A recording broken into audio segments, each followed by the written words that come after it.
I've been living in this world for 20 years now, ever since I crossed over. My name is Wang Hu, and I live in Anil Village, a small place tucked against the massive Green Bull Mountains in Liang Province. Today, Li Ernyo came running to my gate, shouting that officials from the county had arrived. I knew right away what it meant. The court was handing out wives again. They do this every 3 years out here on the border. Life is hard in Liang Province. We sit right between three powers, the Great Qian Dynasty, the Northern Li Kingdom, and the Chang barbarians, so war never really stops. To keep people from running away, the court gives young men wives, mostly women captured from enemy lands. I jumped up and ran with Ernyo to the east end of the village. The whole place was already gathered under the big willow tree. People called out to me as I pushed through. I'm well known around here, the best hunter within 10 villages. I've been going into the mountains since I was 17, and I bring back more game than everyone else combined. While most families barely have enough to eat, I've got stored grain and dried meat at home. That's why the young widows in the village are always finding excuses to walk past my door. My secret is something nobody knows about. When I turned 18, I awakened a hunting system. Every time I kill a creature, I have a chance to earn random attribute points: strength, speed, stamina. By now my body is far beyond any normal person. I can't rip a tiger apart with my bare hands yet, but no ordinary beast can hurt me either. That's my real advantage in this chaotic world. I stood next to old village chief Zhao Tian and watched a long column of soldiers and officials march toward us from the mountain pass. There were way more than usual. The chief stroked his short white beard and explained, Great Qian had won a big victory, smashed through more than 10 cities of northern Li, and captured hundreds of thousands of people. 9 out of 10 were women. So this time, every man in the village would get his pick. The chief's son, Zhao, a big, dark-faced bully who always tries to compete with me, was already demanding 2 wives with wide hips. I just smirked. Ernyo asked me to take him hunting before winter since his family didn't have enough food. I told him not to worry, bring the boys along in a couple days, and I'd make sure they all came back loaded. Then the head constable arrived, tall and arrogant, hand on his sword. He didn't waste time with pleasantries. He announced the prefect's order. Every man in Liang Province between 18 and 40 must report to the garrison at the district capital within 1 month. Anyone who disobeys will be executed. So that's the deal. They give us wives, and in return, we go to war. The constable told everyone to settle down and explain the deal. Any man who hasn't gotten a wife before can pick up to 2 women, plus 2 stones of grain and 2 taels of silver. But that silver is settling in money. We have 1 month to report to the garrison in the district capital. If we don't show up, the wives get taken back, and we get our heads chopped off. Village Chief Zhao let his son Zhao to pick first, of course. That big oaf grabbed 2 sturdy, wide-hipped women, the type everyone here values because they can bear children and survive hard times. One by one, the village men made their choices. By the time my turn came, about 40 or 50 women were left, mostly the thin, delicate-looking ones nobody wanted. Then I heard the system chime in my head. For each companion selected, receive 1 random attribute point. My eyes lit up. Normally I have to kill dozens of animals just to get a few points, and most kills give nothing at all. But now 1 wife, 1 guaranteed point? That's a gift from heaven. I asked the constable if I could skip the silver payment and take more women instead. He looked me up and down, doubting my skinny frame could handle it. He doesn't know I'm the type who looks lean-clothed but solid underneath. I told him I wanted to leave behind heirs before heading off to war. That convinced him. He said I could pick up to 5, but no more. I walked along the rows and picked out 3 women right away. They all looked plain and dirty, but I could tell they were hiding their true appearances on purpose. The tall one on the right had bound her chest flat and wore oversized clothes to disguise her figure. Her eyes were deep and striking, but she kept her head down so nobody would notice. The other 2 were slender with delicate features. Even caked in mud, their beauty showed through. Then 2 more women stepped forward on their own. They called me husband and said they were willing to follow me. Their eyes were soft and full of emotion. I agreed and took them too. 5 women, 5 attribute points. But the constable blocked me. He said I could take the other 4, but not the tall one, the one named Xiao Jinji. I saw the dirty look in his eyes. He wanted her for himself. Jinji trembled and said she was willing to go with me. The constable threatened to throw her into the military camp as a comfort woman if she talked back. Her two sisters, Jingyue and Jinshu, dropped to their knees and begged me to save her. Jinji pulled them up, tears in her eyes, telling them to forget about her and just live well. The constable ordered his men to take her away. I couldn't just stand there. I spoke up and said I wanted to make a deal. He laughed and asked what a village hunter could possibly offer.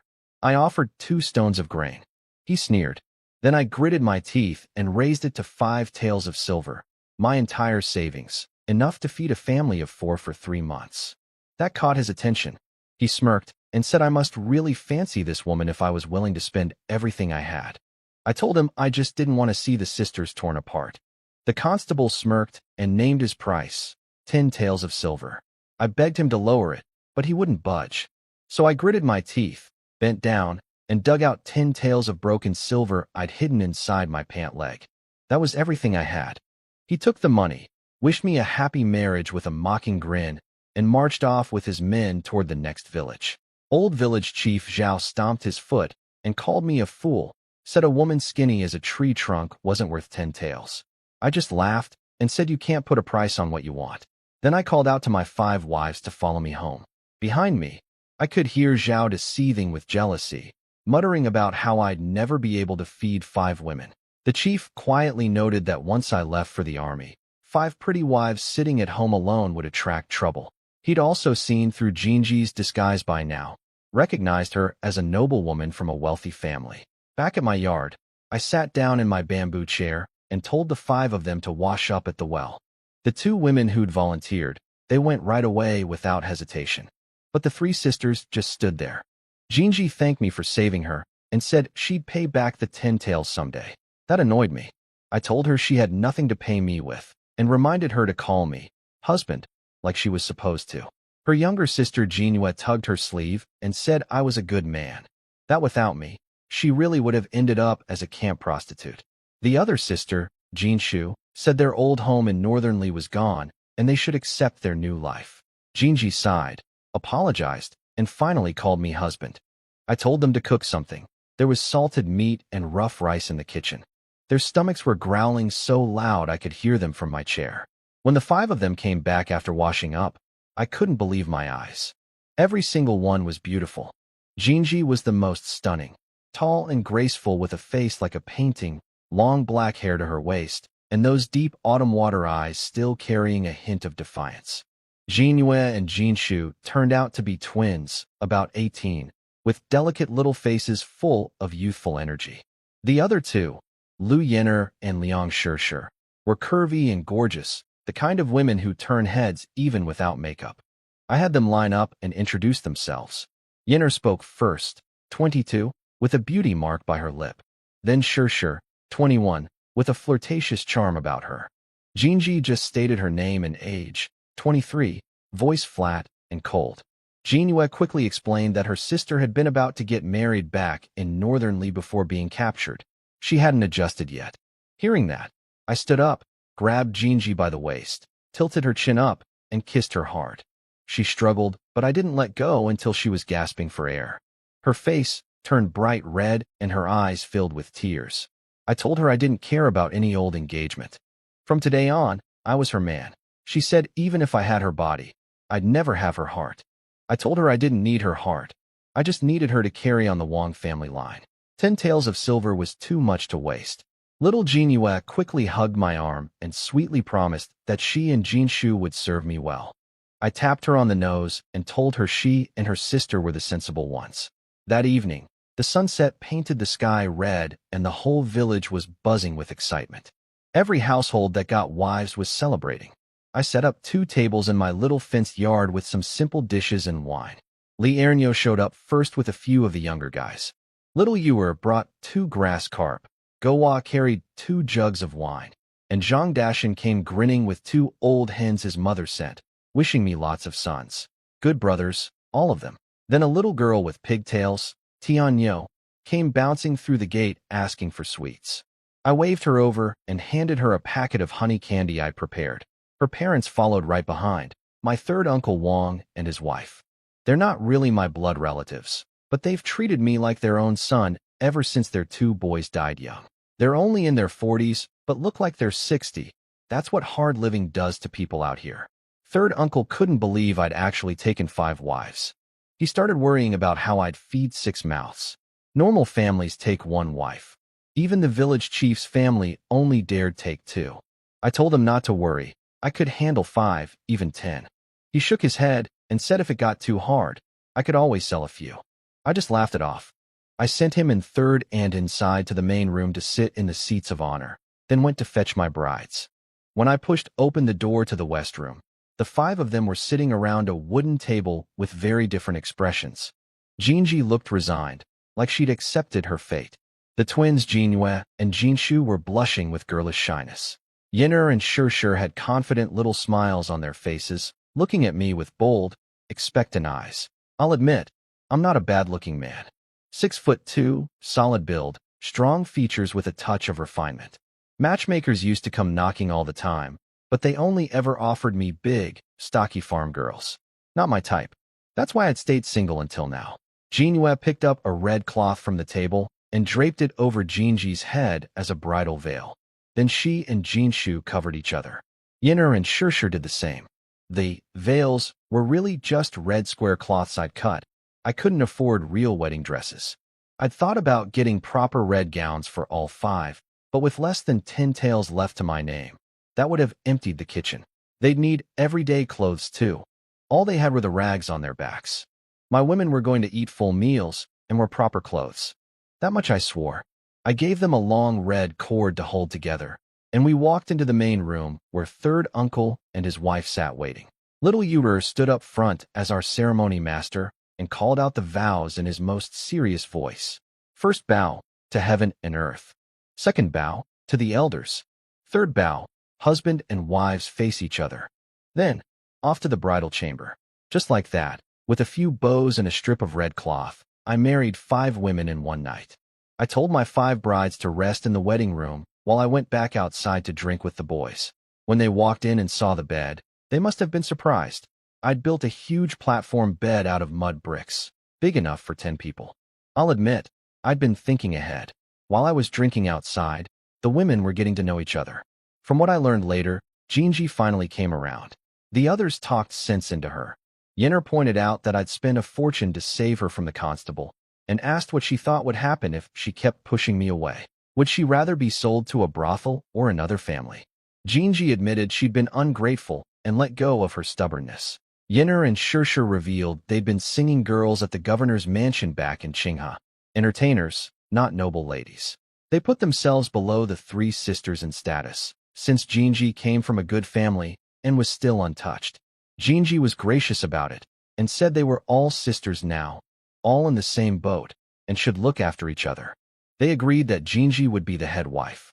Meanwhile, I spent the night drinking with Ernyo and the boys until I was half drunk. When I finally stumbled into the wedding room late at night, all 5 of them were sitting on the bed with their red veils still on. I poured 2 cups of wine and went to Jinji first. I lifted her veil with the cup and told her she was the oldest, so she'd be my first wife.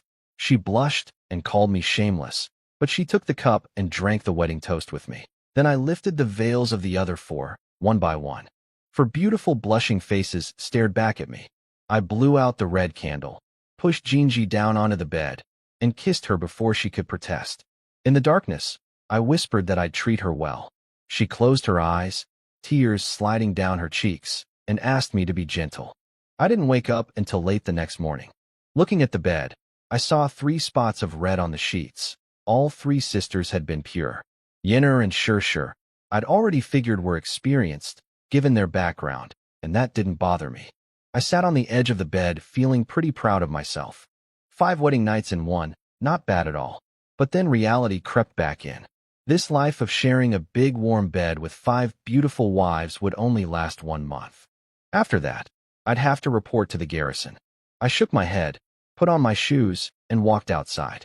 When I walked out of the bedroom, Jinshu was sweeping the yard. I grabbed her by the waist and kissed her cheek. She turned red and wouldn't look at me. Before I could tease her more, Yin'er and Shirshir came out of the kitchen carrying plates of food. I asked where Jinji and Jinwe were. Jinshu said they'd gone to the stream to wash clothes. I sent Jinshu to fetch them and told everyone we'd eat together like a real family. Sure mentioned we were running low on food. I told them not to worry. I'd take them all to town later to buy grain and get each of them 2 sets of new clothes. My women weren't going to walk around in rags. Yinner and Sure lit up at that. While washing my face, I pulled up my system panel in my head. The wedding night had paid off nicely. 2 extra points in strength, 2 in stamina, and 1 in agility. And I discovered something even better. Every time I sleep with one of my wives, there's a chance to gain a random attribute point. So the stronger my love life, the stronger I actually become. Right now my stamina, strength, and speed are already several times that of a normal man. I could take on a dozen grown men by myself. Then village chief Zhao showed up at my gate with his son Zhaoda, saying he needed to register all my wives for the county records. I tried to just give him the names myself, but Zhaoda insisted the women had to come out in person. That pig was just looking for an excuse to stare at them. I told him to keep his eyes to himself, or I'd dig them out of his skull. The chief smacked his son and told him to shut up. Right then, Jinji and the twins came walking back from the stream. When Zhaoda saw Jinji's face, properly clean now, his jaw dropped and drool actually ran down his chin. The chief kicked him in the backside and cursed him for looking like he'd never seen a woman before. I stepped in front of the gate, arms crossed, blocking Zhaoda's view. Even old chief Zhao was shaken. He said Jinji looked like a fairy who'd stepped out of a painting. I called my 5 wives over and had them report their names and birthdays for the register. After they finished, the chief told me I was a lucky man. I smiled and said his new daughters-in-law were good too. Big hips, sure to give him a fat grandson. He winced at that. Turns out those 2 hefty women Zhaoda picked eat like pigs and were already draining the family's grain supply. As they left, Zhaoda kept sneaking looks back at my yard. The chief kicked him again and snapped at him. No matter how much he looked, those were still my wives, not his. After Zhaoda and his father left, little Yuer came running into my yard. He'd been squatting by the river nearby and overheard every word of their conversation. Turns out Zhaoda was already scheming. He figured once I left for the army, I'd probably die on the battlefield, and then he and his father could take my 5 wives for themselves.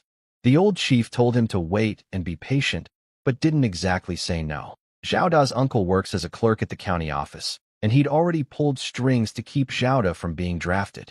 They even talked about getting me sent to Anxi district, where the Chong barbarians had broken through the Western Pass. A death sentence, basically. I kept my face calm while the boys, Yuer, Ernyo, and Gowa, crouched in my yard waiting for my orders. Ernyo wanted to dress up as bandits and raid the Zhao house that very night. I shut that down. Zhaoda's uncle has connections at the county office, and if anything happened to the chief and his son, investigators would come straight to us. With my current strength, I could handle a dozen constables, but a full squad of soldiers would finish me. I told Yuer to keep eyes on Zhaoda. The moment that bastard goes into the mountains, I want to know. I told Gowa to round up some guys and help me build a proper wall around my yard. If Zhaoda thinks he's going to peek over my fence, I'll make sure he loses something precious. After that, I told the boys I was taking my wives to town that afternoon. Ernyo said he needed grain, and Yuer's wife had been nagging him for new clothes, so they decided to come along with their wives too. When I told my 5 women we were going to the market, Jinji hesitated. She said 5 beautiful women walking together would draw too much attention and cause me trouble. I told her not to worry. I know the patrol captain in Greenstone Town, and besides, my fists aren't just for show. After last night, Jinji had changed. She'd become even more beautiful somehow. There was a warm, womanly glow about her now. She'd stopped thinking about the past and was fully looking out for me. I told all 5 of them I'd give each one a full tael of silver to spend however they wanted, clothes, shoes, whatever. I married them, so I'd make sure they were fed and dressed properly. They all bowed and thanked me. Yinner and Sure looked like they wanted to jump into my arms right there. That afternoon, we loaded up Ernyo's ox cart and headed to Greenstone Town. It's a small place, but it has everything. A grain shop, a butcher, a tailor, a fabric store, a shoe shop, even a rouge and powder shop. I went to buy grain with Ernyo and Yuer while the women went to the fabric store, guided by Ernyo's wife and Yuer's wife. The shop owner nearly tripped over himself running to the door when he saw 5 gorgeous women heading his way. A group like that meant a big sale. Even in plain hemp clothes, Jinji carried herself like royalty.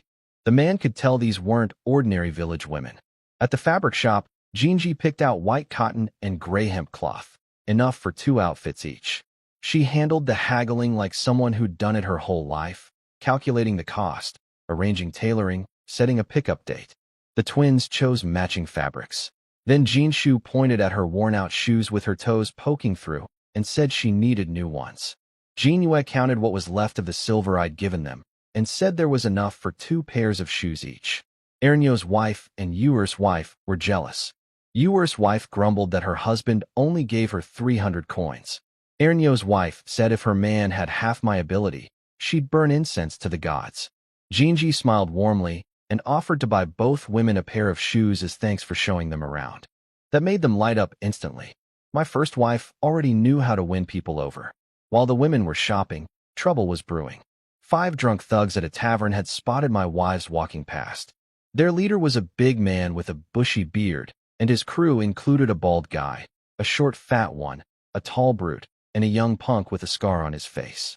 They'd been harassing village women around town for a while, and now they'd set their eyes on mine. They figured from the plain clothes that these women belonged to some poor farmer who couldn't protect them. By the time the women finished buying shoes and reached the bridge at the west end of town, the 5 drunks had followed them there. The short fat one swaggered up and breathed his stinking booze breath in their faces. The bald one told my wives to spend the night with them if they wanted to get home in one piece. Jinshu tried to warn them that her husband was coming. They were right. I was already walking up behind the drunks with Ernyo and Yuer, leading the ox cart out of town. I'd seen these 5 tailing my women from a distance. I walked straight up to the Scarface punk blocking the bridge and told him plainly, "Move or die." He pulled a short knife from behind his back and twirled it around, trying to look tough. Ernyo cracked his knuckles and said we'd knock their teeth out. The tall one laughed and called us little boys. I told Ernyo and Yuer to take the wives and the cart across the bridge first. I'd handle this myself. But Scarface stepped in front of the cart, refusing to let anyone pass. That was enough. I shot forward and drove my fist straight into his gut. One hit. He doubled over like a shrimp, face turning purple, and crumpled to the ground. The bushy-beard gang couldn't believe their eyes when I dropped Scarface with one punch. Turns out he was actually the strongest of the 5. That shut them up fast. I told Ernyo to take my wives and go ahead. Jinji stopped on the bridge and called out for me to come with them. I flashed her a grin and kicked the short fat drunk so hard he flew 8 meters through the air. Little Yuer told the women not to worry. He'd seen me fight 1 against 8 before and win. The women couldn't believe it, though Jinji and the others quietly remembered how much stamina I'd shown on our wedding night. So maybe it wasn't so hard to believe after all. Ernyo said the real reason I wanted them gone was so I could fight without holding back. I didn't want my wives seeing what came next. That convinced them. They followed the ox cart toward the village. A moment later, a terrible scream echoed behind them, and all 5 women went pale. Along the way, Ernyo's wife and Yuer's wife told my wives how lucky they were. They said I was the most popular man in 10 villages, handsome, a great hunter, generous with money. They warned the girls to keep a close eye on me, because widows and unmarried girls were always circling. Back at the bridge, all 5 drunks were on the ground. I sat on a stone post and asked if they'd had enough. The leader begged for mercy with his dislocated arm. The tall one was on his knees with both arms broken. The bald one's nose was smashed flat, blood covering his face. Only Scarface stayed defiant, cursing at me. I asked who first got the idea to follow my women. Nobody answered. I picked up the short knife from the ground and started walking toward the leader. That broke them. The tall one blurted out it was the short, fat one's idea. I didn't waste words. I walked over to the fat one, and with one swing of the blade, I cut off his manhood. He screamed like a dying pig. I dropped the knife and told the rest that today I was only punishing the ringleader. Next time I caught any of them pulling this kind of thing, I'd do the same to all of them. I walked away into the sunset without looking back. Behind me, I could hear the fat one howling in agony while his friends stared at each other in shock. The tall one recognized my name, Wang Hu from Anil Village, and said no wonder I was so strong. The leader told them to keep their mouths shut about what happened. Even Scarface, tough as he acted, cursed the fat one and said he deserved it for starting trouble with village women before. Jinshu spotted me first, walking out of the darkness without a scratch. Yuer bragged to my wives that he'd told them so. Those drunks never stood a chance. Jinji rushed over and looked me up and down, checking for wounds. When she saw I was fine, the worry melted from her face. I took her hands and smiled. Of all 5 wives, Jinji is my favorite, the most beautiful and the smartest. That's exactly why I'd been tough on her at the start. Yenner asked what I'd done to the 5 men. I told them straight. The ringleader lost his manhood, and I broke the arms of the other 4. Sure worried about trouble with the law, but I told her not to worry. The local patrol captain is a fair man, and those thugs would get thrown in jail if this came to light. They'd keep their mouths shut. Besides, I'm about to leave for the army. No official would bother punishing me over a street fight. I walked home holding Jinji's hand on one side and Jinshu's on the other, the 6 of us striding ahead of the ox cart. Ernyo and Yuer stared at us with envy until their own wives yanked them by the ears and asked what they were looking at. At the gate, I unloaded 5 sacks of grain. I carried 200-pound bags at once on my shoulders like it was nothing, then went back and grabbed the last 3 in one trip, 2 on one shoulder, 1 tucked under my arm. Jinyu stared wide-eyed and said my strength was incredible. Yenner gave me a sultry look and suggested the girls should study my body more closely later. Jinyu blushed and said that was too embarrassing. Jinji and the sisters couldn't cook yet, so Yenner and Shur made a simple rice porridge with greens. They said they usually skip dinner, but I need a lot of food to keep up my energy. That night, I visited each wife again. When I finally came back to Jinji, she stroked my face in the moonlight and told me to pace myself. But I just gained 2 more attribute points, 1 strength, 1 stamina, bringing me to 20 and 21. 4 times stronger than a normal man. There was no way I could sleep after that. I pressed her down again, and we went another round until she was completely spent. I didn't wake up until almost noon. Outside, the yard was alive with activity. Gowa and his crew were building a proper brick wall around my property, and my 3 sisters-in-law had rolled up their sleeves to help, mixing mud, passing stones.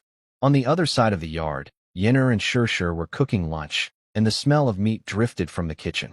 Jinshu ran to the well to get me wash water, looking at me with pure admiration in her eyes. She said Gowa and the boys had been telling stories about me all morning, how I once strangled a 60-pound mountain wolf with 1 hand. I took the wet cloth she offered and scrubbed my face. Jinyu called me a braggart and said a tiger would be impossible to kill even with dozens of men. I told her to wait. One day I'd bring home a tiger and she'd see for herself. With my stats growing every day, killing a tiger wasn't out of the question. The only problem was finding one. In all my years hunting in the Green Bull Mountains, I'd never come across a tiger, though old villagers said they'd heard roaring deep in the mountains, about 30 miles in. At noon the heat was brutal. After everyone ate lunch and cooled off with some well-chilled watermelon, I sent Gowa's crew home to rest until the afternoon. Jinji came to me with something on her mind. She asked if she and the sisters could learn silkworm raising from Ernyo's wife. I said of course. Then she got to the real point. She was worried about money. I'd be leaving for the army soon, and we only had 5 sacks of grain.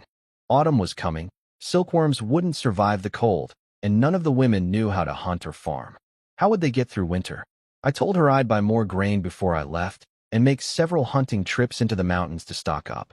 Then she asked who would be in charge of the household after I was gone. I understood what she was after. She wanted me to publicly name her as head wife so the others would follow her lead, and there'd be no squabbling. Smart woman. I announced that Jinji would handle all household decisions while I was away. Yenner and Shur agreed immediately. The twins had no objection either. She was their big sister. Jinyu mentioned that Zhaoda had been lurking around our gate again, staring at her chest. That sealed it. Time to deal with him. 5 days later, I got the chance. Yuer had been watching Zhaoda like I asked, and he reported that Zhaoda's group had gone into the mountains. I gathered Ernyo, Gowa, Yuer, and a few others. Ernyo was furious. He'd heard Zhaoda had pulled strings to avoid military service. If we all left for the army and Zhaoda stayed behind, he'd terrorize the whole village. I told everyone to stay calm. No killing. We're from the same village. We followed Zhao Da's group at a distance, 30 paces behind, staying hidden. Zhao Da's crew had a terrible day. just 3 rabbits and 2 pheasants. He was frustrated and decided to push past the 20-mile safety line deeper into the mountains where old villagers said tigers roamed. His men were scared, but he bullied them into following. I stopped and checked my system panel. After 5 days of hard work with my wives, my stats had jumped significantly. Strength was now 25, 5 times a normal man. Stamina 22. Agility 20. At this level, one punch from me carried 3,000 pounds of force, enough to kill an ox with a single blow. I honestly couldn't believe how fast I was growing. Marrying 5 wives turned out to be the best decision I ever made. The attribute points came so much easier this way than from hunting. If I'd known, I would have gotten married years ago. We followed Xiaoda deeper into the forest. The boys were nervous about tigers, but Ernyo said with me around, there was nothing to fear. I grinned. Honestly, I was hoping we'd run into one. With my current strength, I was ready. We pushed 30 miles deep into the Green Bull Mountains when a thunderous tiger roar shook the forest. Ernyo and the boys froze. I could tell from the sound it was still a few miles off, so I told them to fall back to the 20-mile safety line while I went ahead alone. If I couldn't handle a tiger, having them there would just get more people killed. I moved fast through the dense forest. A few hundred meters in, I heard screaming mixed with growling. Then 3 of Zhao Da's hunters came sprinting out of the trees, white as ghosts. I grabbed one and demanded to know what happened. He could barely talk, said the tiger had already killed several men, and it was chasing Zhao Da. I told them to run back and report to the village chief, then drew my short knife and gripped my trident and charged toward the roaring. I found the attack site first. For mangled bodies on the ground. Tang Xiaolong was still breathing, but barely. The tiger had torn him nearly in half, his insides spilling out. He begged me to save him, but there was nothing anyone could do. He died with his eyes wide open, full of fear. I closed his eyes and promised I'd avenge him. I kept moving and found Zhao Da backed against a huge tree, shaking head to toe, holding his hunting fork like it was a toy. The tiger was enormous, nearly 8 feet from head to tail, blood dripping from its jaws, golden eyes locked on Zhao Da like he was a meal. Zhao Da was screaming that his meat was too smelly to eat. The tiger lunged and clamped its jaws around both of Zhao Da's legs. That's when I made my move. I'd climbed a thick branch overhead and had my 8-stone composite bow drawn to full. I released the arrow and deliberately aimed for the tiger's hind leg instead of a kill shot. The pain made the beast clamp down harder, and it bit clean through both of Zhao Da's legs at the thigh. That was exactly what I wanted. With no legs, Zhao Da would be a cripple for life. He'd never be a threat to my wives or anyone else. And keeping him alive was more useful than letting him die. A dead village chief's son would bring investigation, but a crippled one saved by me would bring gratitude and debt. Zhao Da screamed as the tiger tried to run off with his severed legs. I snatched up my trident and hurled it with everything I had. It punched straight through the tiger's thick neck. The beast let out one last cry, stumbled a few steps, and crashed to the ground. Zhao Da looked at me with pure gratitude, thanked me, and passed out from blood loss. I bandaged his stumps to keep him alive, then walked over to the dying tiger. The trident had nearly gone clean through its neck. There was no saving it. I pulled the trident out. Blood gushed, and the tiger went still. Running into me, I said, was the worst luck you ever had. The tiger was heavy. I dragged its carcass back to where Zhao Da lay unconscious and made a simple stretcher from vines and branches, strapping his legless body to it. About 10 miles out, I ran into Yuer and village chief Zhao, who'd come looking for his son. I put on my best sorrowful face and said I'd arrived too late. The old chief burst into tears, thinking Zhao Da was dead. Then Zhao Da groaned from the stretcher, still alive. When the chief saw the stumps where his son's legs used to be, he broke down crying again. I told him to rush Zhao Da to the county doctor before he bled out. Zhao wiped his tears and said his family owed me. I told him Zhao Da and I may have had our differences, but we're from the same village. I'd never leave a man to die. The chief was deeply moved. I could tell he was ashamed of whatever schemes he and Zhao Da had been cooking up about my wives. After they left, I took the boys back to collect the tiger. When they saw the massive body, they couldn't believe it. Yuer said I'd be rich. A tiger's skin alone fetches 100 taels of silver, and the meat and bones would bring dozens more. I told them what I always say. As long as I eat meat, they'll have soup. That got them working fast. They tied the 400-pound beast to thick poles with vines and started hauling it out. I told them to go ahead, said I wanted to hunt a few rabbits and pheasants for my wives. But that was a lie. My real reason for staying behind was that I'd sensed someone hiding in the dense bushes nearby. Once the boys were gone, I called out for whoever was there to show themselves. A blade came flashing from the grass, aimed at my throat. I leaned back and blocked it with my short knife. Easy. The attacker was a teenage girl, maybe 16 or 17. A woman's voice shouted for the girl to stop. I got a good look at them. Two females wearing Chong tribal clothing, leather boots, head wraps, and curved swords. The older one was pale and clearly wounded, blood soaking through her chest. She said she was Princess Nalan Chiur of the Nalan tribe, one of the 4 great Chong clans, and begged me to save them. Before I could refuse, a squad of tribal soldiers crashed through the trees, warriors from the White Wolf tribe, hunting the princess. Their commanders surrounded the 3 of us with over a dozen men. The princess told them to let me go. I had nothing to do with this. The commander laughed and said they'd take the 2 women and kill me on the spot. In their eyes, people from Great Qian were just sheep to be slaughtered. You want to catch people? Fine, I said. But why kill me? They laughed harder. The commander said Qian people were livestock to them. Kill whenever they pleased. Well then, I said, I'll just have to kill all of you instead. Before he could blink, I drove my trident straight through the nearest soldier's chest. The tribal commander screamed for his men to kill me. A dozen soldiers rushed at me all at once. I laughed and yanked my trident free, then hurled it so hard it pinned a man to a tree trunk. The girl Meng Yin stared in shock. She realized if I hadn't held back earlier, she'd already be dead. I drew my short knife and went to work. My speed was like lightning. I cut through them one after another. 2 here, 3 there. Princess Nalan told Meng Yin to stop guarding her and help me instead. The girl charged in with her curved sword. Within minutes, only 3 enemies were left standing, including the commander. He was shaking. All his arrogance was gone. I killed the last 2 soldiers, then walked up to him with my dripping blade and smiled. He screamed something about killing me and charged. I sidestepped, slashed his throat in one clean motion, and watched him fall. Nalan Chiur thanked me for saving them. I asked where they'd entered the mountains and whether more soldiers were coming. She said they'd fled from the grasslands and there were no more pursuers. The tribal army wouldn't cross 1,000 miles of mountain range.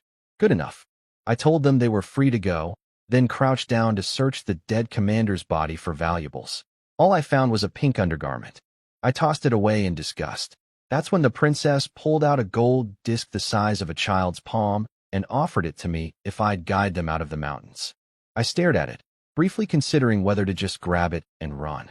She sweetened the deal, said if I saved her, the Nalan tribe would remember me forever, and once she returned to the grasslands, she'd send me 10,000 in gold. I took the disc. It weighed at least 10 taels, a small fortune. Between the tiger and this gold, I'd struck it rich in a single day. By evening, I'd led them to the edge of the mountains. I told them to hide while I fetched some local women's clothes so they could blend in. Meng Yin was worried about the princess's chest wound, but Chiur said she could hold on one more night. I promised to take them to town for treatment in the morning, then hurried down to my house. Yuder spotted me first and shouted. Jinhue and Jinshu ran straight into my arms. I held up 2 wild chickens I'd caught on the way back, and the girls nearly cried with happiness. Yinner and Shurshur were waiting by the gate with warm smiles, and I promised to take everyone to town again tomorrow. Jinji came out last, pretending to be angry. She said if something had happened to me, the 5 of them wouldn't know how to survive. I pulled her into my arms and buried my nose in her hair. She scolded me for doing it in front of everyone, but I could tell she wasn't really mad. Then I secretly slipped the gold disc into her hand. Her eyes went wide, but she tucked it into her sleeve without a word. I whispered that I needed 2 sets of women's clothes and for her to come with me up the hill. I'd explain tonight. She didn't ask questions. That's what I love about Jinji. The longer we're together, the more I see how different she is. She trusts me completely. In the yard, the tiger's carcass was still lying where the boys had left it. You were asked what to do with it. I told them we'd haul it to town tomorrow and sell it. The money would be split among everyone who helped. The boys cheered at that. After the boys left that night, I carried Jinji up the hill to where the 2 Chong women were hiding. We brought them back to my yard. Yenner saw me walk in with an unconscious woman on my back and a wary girl with a curved sword, and asked who they were. I told her I'd found them in the mountains and to lock the gate. Jinji laid Nalan Chier on the bed and started undressing her wound. The twins fetched warm water. I sent Yenner and Shirshir outside to watch for anyone approaching. Meng Yin dropped to one knee begging me to save her princess. I told her to get up. The princess would live. I told everyone to stop calling her princess and just use the name Lan Chier. I trusted my wives completely and didn't hide her identity. But when Jinji was about to remove Chier's bloody undergarments, she politely told me to leave the room. I took one last look at Chier's beautiful face and reluctantly walked out. In the yard, Yenner teased me for getting kicked out. I grabbed her, sat down in my bamboo chair with her on my lap, and gave her backside 2 playful smacks.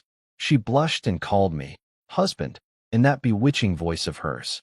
I carried her straight to the west room for the night. Next morning, I had the boys prepare 3 ox carts, one for the tiger carcass, one for the injured Chier lying on bedding, and one for supplies. Ernyo asked who the 2 new women were. I told him I'd pick them up in the mountains as servants for my wives. He just shook his head in admiration and said only I could afford household maids in Anil village. We headed for Greenstone town. When we reached the bridge, a huge crowd was already waiting. Word had spread overnight. The village chief had rushed through town yesterday with his legless son on a cart, and the story of my tiger kill had reached every village within 10 miles. People swarmed around the cart to see the massive carcass. They couldn't believe one man had done it alone. They talked about how another village once lost a dozen men killing a single tiger, and here I'd done it by myself. Women in the crowd threw me flirtatious looks, calling me the tiger-slaying hero and the greatest hunter in Qingping County. One woman loudly wondered if I'd consider a 6th wife. My 5 wives walked behind the carts wearing white veils. Jinshu marveled at how popular I was.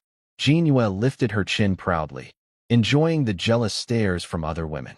Shirshir said marrying me was the luck of 3 lifetimes. Yenner said she'd choose this simple life with me over all the luxury she'd known before. Jinji said nothing. She just watched my back with eyes full of deepening affection. As we reached the center of town, constables pushed through the crowd. Patrol Captain Wang was coming to meet us. When I saw Patrol Captain Wang Zhong approaching, I stepped forward and bowed respectfully. He surprised me by saying he'd known my father Wang Shan, and that we should consider ourselves uncle and nephew. I jumped at that. Having a connection to a local official, even a low-ranking one, was worth more than silver. He was happy too. Having a nephew famous for killing a tiger would boost his own reputation in the county. I asked if he could help me sell the tiger. He said to trust him, and he'd have the money by evening. I handed over the cart without hesitation. Jinji quietly asked if I was worried about being cheated. I told her no. The whole town had seen me bring the tiger in, and he wouldn't risk his name over it. Besides, we were family now. I sent Ernyo and Dashin to the grain shop, then took Ewer and the women to the south end of town where the doctor's clinic was. I carried Chier inside. The old doctor took one look at her festering arrow wound and said we'd gotten her there just in time. Half a day later, and she'd have been beyond saving. He needed 7 days to treat her. Meng Yin stayed behind to watch over her. Walking out of the clinic, I admitted to Jinji that I was nervous about hiding a Chong princess in our area. She read my mind instantly and reminded me of what Chier herself had said. The tribal army couldn't cross 1,000 miles of mountain range, and the Green Bull Mountains had countless exits. Nobody would trace her to our little village. She was right. I kissed her on the cheek right there in the street. She stomped her foot, but couldn't stay mad. I told my wives we were doing a big shopping trip. Winter blankets, warm clothes, plenty of pork. They cheered. That evening, Uncle Wang came back from the county capital with a heavy bag. 200 taels of official silver. I couldn't believe it. He explained that some rich man named Lu was celebrating his 60th birthday and paid top price for the whole tiger. I immediately offered to split it half and half. He refused, pretending to be offended. So I compromised, 20 taels for him, 10 taels each for his 4 constables. He tried to push back, but I told him if he wouldn't take even that small amount, I'd refuse all 200. He finally pocketed the 30 taels and told his men to thank me. They bowed gratefully. 10 taels was a full year's salary for them. After Uncle Wang left, I had 130 taels remaining. Combined with the gold disc from the princess, I'd gone from nearly broke to the richest man in Anil village in 2 days. I handed out 15 taels of silver to each of the boys. Ernyo, Ewer, Gowa, Dashan, and one more. That was enough for any of their families to live on for a full year. They were over the moon. Ernyo said he could finally stand tall at home. Ewer bit the silver to make sure it was real. Gowa almost cried. His family is the poorest of the group. His father is disabled and his mother is bedridden. They survive on handouts from the rest of us. After everyone left, I pulled Gowa aside and tried to give him an extra 10 taels. He refused, saying I'd already done too much. I had to threaten him and physically stuff the silver into his hands, then shoved 5 pounds of pork into his arms and kicked him out the gate before he could argue anymore. Jinshu watched the whole thing and called me a good man. I told her to shut up about that. I locked the gate and looked at my 5 wives with hopeful eyes. Tonight the 2 Chong light bulbs weren't around, so maybe we could all share the big bed again. Jinji blushed and said absolutely not. Tonight I'd sleep alone in the West room. Then Jinshu and Jinwei sheepishly admitted they'd both started their monthly cycles. I looked at Yenner and Shurshur with desperate eyes. They giggled and said they were fine. So those 2 kept me company that night. Half a month flew by. One morning after breakfast, I was about to head to town to check on Chier's recovery when Ernyo came running to my gate, sweating and panting. Officials had come to the village again, not to hand out wives this time, to order us to the county military camp. Tomorrow, they'd cut the 1-month deadline in half without warning. Ernyo had asked why and gotten slapped across the face for it. I went to the village square. A horse-faced constable was reading names from a roster and shouting that anyone who'd received a wife must report to the county barracks by tomorrow morning. No exceptions. Anyone who didn't show up would be executed as a deserter. A man in his 30s protested, said he hadn't even gotten his wife pregnant yet. The constable told him to shut up or be treated as a deserter. Ewer and the boys gathered around me, faces grim. I told them to stay calm. I'd be right there with them. Then I walked up and asked the constable what we needed to bring. He said just a little silver for food along the way. If we made it as combat soldiers, we'd receive weapons and uniforms. If we only qualified as support troops, we'd have to bring our own weapons, bedding, and money, because support soldiers were treated like slaves, barely fed, barely clothed. The villagers murmured among themselves. Some said combat soldiers at least got equipment and decent food, but could die on the front lines. Support troops had better survival odds, but lived like dogs. Others said it all depended on where you got stationed. If they sent you to the front, nothing mattered. I listened to it all quietly. The day I'd been dreading had finally arrived. After the constables left, I told the dozen or so young men who'd stayed behind to go home, say goodbye to their families, and meet at the village gate at dawn. Ewer asked if I wanted to be a combat soldier or support. Ernyo declared I'd obviously be a combat soldier, said with my skills, I'd make general someday. Gowa simply said whatever I chose, he'd choose the same. I walked home alone. The women didn't know yet. When Yenner saw me back so soon, I told her to fetch all 5 wives immediately. They came running from the stream, carrying laundry baskets. Jinji stood behind my chair and rubbed my temples. I told them straight. I was leaving for the county barracks tomorrow morning. The room went quiet. Jinji's face changed. In just half a month, we'd built something real together, and now it was being ripped away. I'd hoped for another 2 weeks to deepen things, maybe get someone pregnant, and keep earning attribute points. All of that was gone now. I told them what they needed to hear. The grain and winter supplies were ready. If word ever came that I'd died in battle, they were free to leave and remarry. Jinji squeezed my hands and said they'd wait for me to come home. Shurshur started crying and said if I died, she wouldn't go on living either. Yenner quickly shut that down, said I'd come back as a general and make them all officers' wives. Jinhua puffed up her little face and agreed. I asked them to cook a proper farewell dinner. Then I pulled all 5 into my arms at once. Yenner reminded me about Cheer. I said her wound would take 2 or 3 months to heal. After that, she could stay or go as she pleased. I had bigger things to worry about now. In a real battle with thousands of soldiers clashing, personal strength only goes so far. Surviving the army would take more than just muscle. That night, we had our last meal together, and then all 6 of us shared the big bed one final time. Every one of my wives gave herself to me completely. Even Jinji dropped all her usual restraint and came to me on her own. By morning, I'd gained 2 more attribute points. My strength was now 29, nearly 6 times a normal man. Stamina 25, agility 22. A true superhuman body. Only my intelligence and luck lagged behind. Luck especially, still just 2 points. I had no idea what it was even for. I crept out of bed before dawn. 5 pairs of long white legs were tangled across the sheets, all of them still deep asleep, exhausted. I stood at the door and took one last look.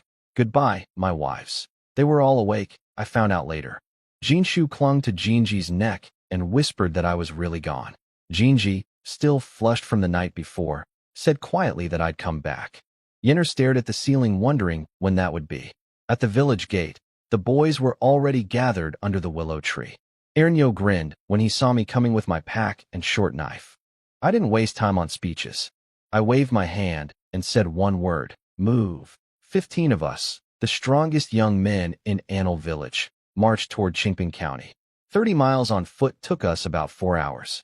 When we reached the western gate, dozens of soldiers and constables were directing traffic. A soldier shouted that anyone reporting for military duty should line up outside the wall to sign in. We wouldn't even be entering the city. At the gate, a soldier checked us in. The line moved fast. Write your name or stamp a thumbprint. When I picked up the brush and wrote mine, 2 officials walked up to the registration table. The clerk jumped to his feet. One of them, a pale, well-groomed man in an official's uniform, stared at my name and asked if I was the tiger-slaying hero from Anil village. I said yes. Then he introduced himself, Zhao Xian, the county deputy magistrate, and village chief Zhao Tian's younger brother, Zhao Da's uncle. I nearly choked. Last I'd heard, this man was just a lowly clerk. Now he was the second highest official in Qingping County. Turns out my tiger kill had helped him too. When the county magistrate learned the famous tiger slayer came from the same village as his clerk, he'd promoted Zhao Xian on the spot. I was apparently the Zhao family's lucky star. He was friendly, told me to call him Uncle Zhao, thanked me for saving Zhao Da's life. I put on my most sincere face and said Zhao Da and I were like brothers. Of course I'd save him. Behind me, Ernyo and Yuer were biting their lips, trying not to laugh. The county military captain, Li Xiong, was standing right there too. He looked me up and down with admiration and said a young man who could kill a tiger alone had a limitless future in the army. Zhao Xian quietly asked Li Xiong to look after our village boys. Li Xiong nodded and said it was as good as done. The young clerk at the desk, Li Zian, was also impressed. He told me to rest in the shade and wait for the escort to the camp. Before we left, I overheard him warning the squad leader, a stocky man named Chen Feng, that Chang cavalry had already raided into our Nannan district, and Anxi district to the west was being torn apart. Things were worse than I'd thought. Chen Feng ordered us into 4 columns. His second-in-command, a dark-faced soldier named Chen Ergu, kicked anyone who didn't line up straight. We marched about 5 miles northeast to a military camp with its gates wide open. It was already dark when we arrived. Chen Feng decided weapons would be issued tomorrow and told us to sleep on the training field, a huge open patch of weedy ground. One big recruit complained about sleeping in the dirt. Chen Erga gave him a look that shut him up fast. He warned us that anyone caught leaving camp would be executed as a deserter, then made us shout our understanding twice before he was satisfied. After the soldiers left, we all sat down on the ground. Yuer unwrapped his bundle and pulled out a few yellow corn cakes. Ernyo had some dark steamed buns and 2 lumps of pickled vegetables. That was dinner. Cold food on bare ground, under the stars, on our first night as soldiers. That first night on the training field was miserable. By mid-September the nights had turned cold, and half the men woke up shivering and sneezing. At dawn, Chen Erga banged a copper gong until everyone was on their feet. Breakfast was a bowl of thin rice porridge, 2 rough grain buns, and a few slices of pickled vegetables. Nobody complained. For village men, any food was good food. After eating, we lined up on the field and waited. Then County Captain Li Xiong arrived with his squad leaders. No speeches, no pleasantries. He told us to pick a side. Combat soldiers on the left, support troops on the right. Yuer and the boys all looked at me. I walked left without hesitating. Every one of my brothers followed. Yuer, Ernyo, Gowa, Dashin, 8 or 9 of us total. Only 4 or 5 older men from our village chose support duty.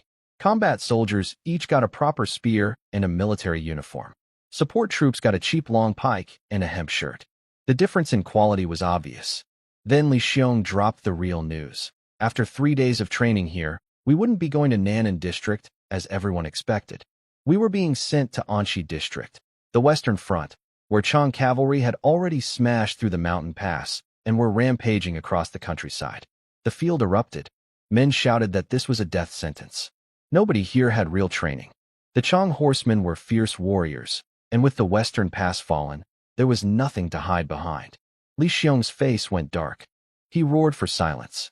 You think the court gave you grain, silver, and women for free? If you don't want to die, train hard for the next 3 days. You won't be thrown straight into battle. I'll send you by a safe route to the district capital, where you'll keep training until you're ready to fight. That calmed things down a little. He put squad leader Chen Feng in charge of our training and left.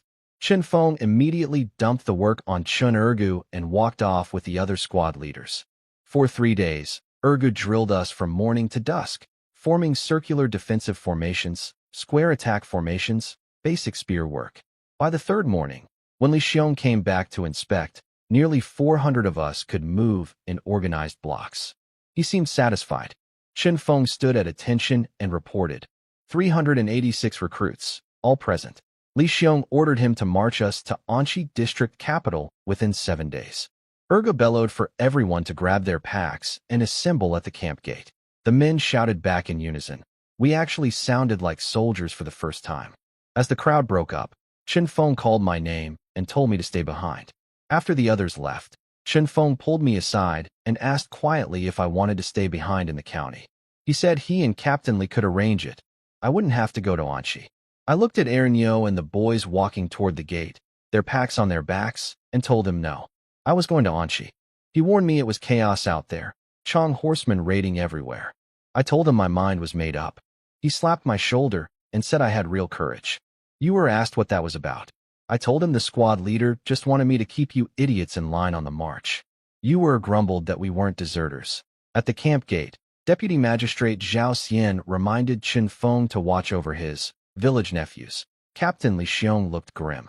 After we marched away, I later heard. The two officials talked about how desperate things had become.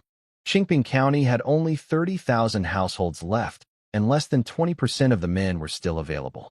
The governor was only sending a few thousand raw recruits to Anxi, as if he'd already written the district off. Li Xiong suspected the governor was hoarding the professional border army and refusing to fight the Chang head-on. 6 days of hard marching brought us to Anxi district capital. The sight took my breath away. The city walls were built entirely of stone and brick, standing over 60 feet tall, a true fortress, nothing like the low walls of Qingping County. But all 4 gates were sealed shut. The roads around the city were empty. The walls bristled with weapons and soldiers staring down at us. Chen Feng told us to head for the east gate. His orders said that was the only way in. We ran along the base of the wall under the watchful eyes of the garrison above. Then, about 300 meters from the east gate, Chang cavalry appeared. Several dozen horsemen burst from a tree line to the north, charging straight at us. They had severed human heads dangling from ropes on their saddles. Chen Feng cursed and shouted for everyone to raise spears and form a circular formation. He said we were lucky it was only a few dozen riders. A larger force would have wiped us out on the spot. But even a small Chang cavalry unit was terrifying. One horseman could handle 3 to 5 of our men easily. And his 50, veteran, soldiers had never actually seen real combat either. He grabbed a heavy shield and a long spear and planted himself at the front of the formation, facing the charging cavalry head-on. Behind me, Ewer whimpered that he was scared. Ernyo gripped his spear and tried to sound tough, but he couldn't even look the riders in the eye. I watched the horsemen close in, curved swords flashing in the sunlight, hooves shaking the earth, and told everyone to hold steady. If we survived the first charge, we could fight back. I wasn't afraid. I'd already killed over a dozen Chang soldiers with my own hands in the mountains. Horseback made them more intimidating, sure, but they still had 1 head each, same as me. Chen Feng let out a thunderous war cry as the riders bore down on us. The Chang centurion led the charge himself, screaming to kill every last one of us. He smashed into our spear circle at full gallop, his curved sword hacking left and right, cutting down several men instantly. His riders followed right behind, horses slamming into bodies, spears snapping like twigs, blood spraying everywhere. Some of the horsemen were knocked off their mounts too, but the damage to our side was devastating. Chun Feng killed one rider with his spear and screamed for everyone to close ranks and keep the cavalry trapped inside our circle. The centurion didn't care about being surrounded. He could see we were all green recruits and started rallying his men to punch through and come back for a second charge. Chun Feng knew if they broke free, it would turn into a one-sided slaughter. Chun Ergu threw himself at the centurion with his spear. The centurion yanked his horse's reins, the beast reared up, and with one swing of his sword he snapped Ergu's spear in half. The horse came crashing down toward Ergu as the centurion raised his blade for the killing blow, grinning like a demon. That's when I moved. I launched off the ground, flew through the air, and drove my spear straight through the centurion's chest. The tip punched clean through him. He looked down at it in disbelief, then toppled off his horse, dead before he hit the ground. Ergu stared at me, shaking, and stammered his thanks. I told him to save it. We still had 40-some riders to deal with. But killing their leader had broken them. Without the centurion, the cavalry panicked. One rider screamed that the commander was dead and tried to flee. Chun Feng seized the moment and roared that anyone who killed a Chong rider would earn 5 taels of silver. 3 kills earned the rank of corporal, 6 kills made you a sergeant. That got the blood pumping. I led Ernyo and the boys on a hunt through the chaos, picking riders off their horses one by one with my spear. The screaming was constant, on both sides.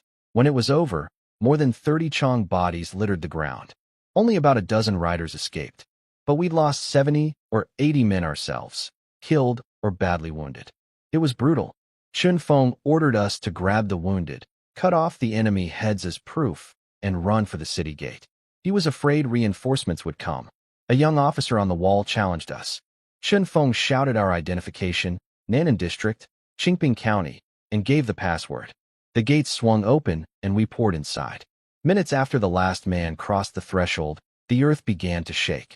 Thousands of Chong cavalry came flooding across the northern plain toward the east gate like a black tide.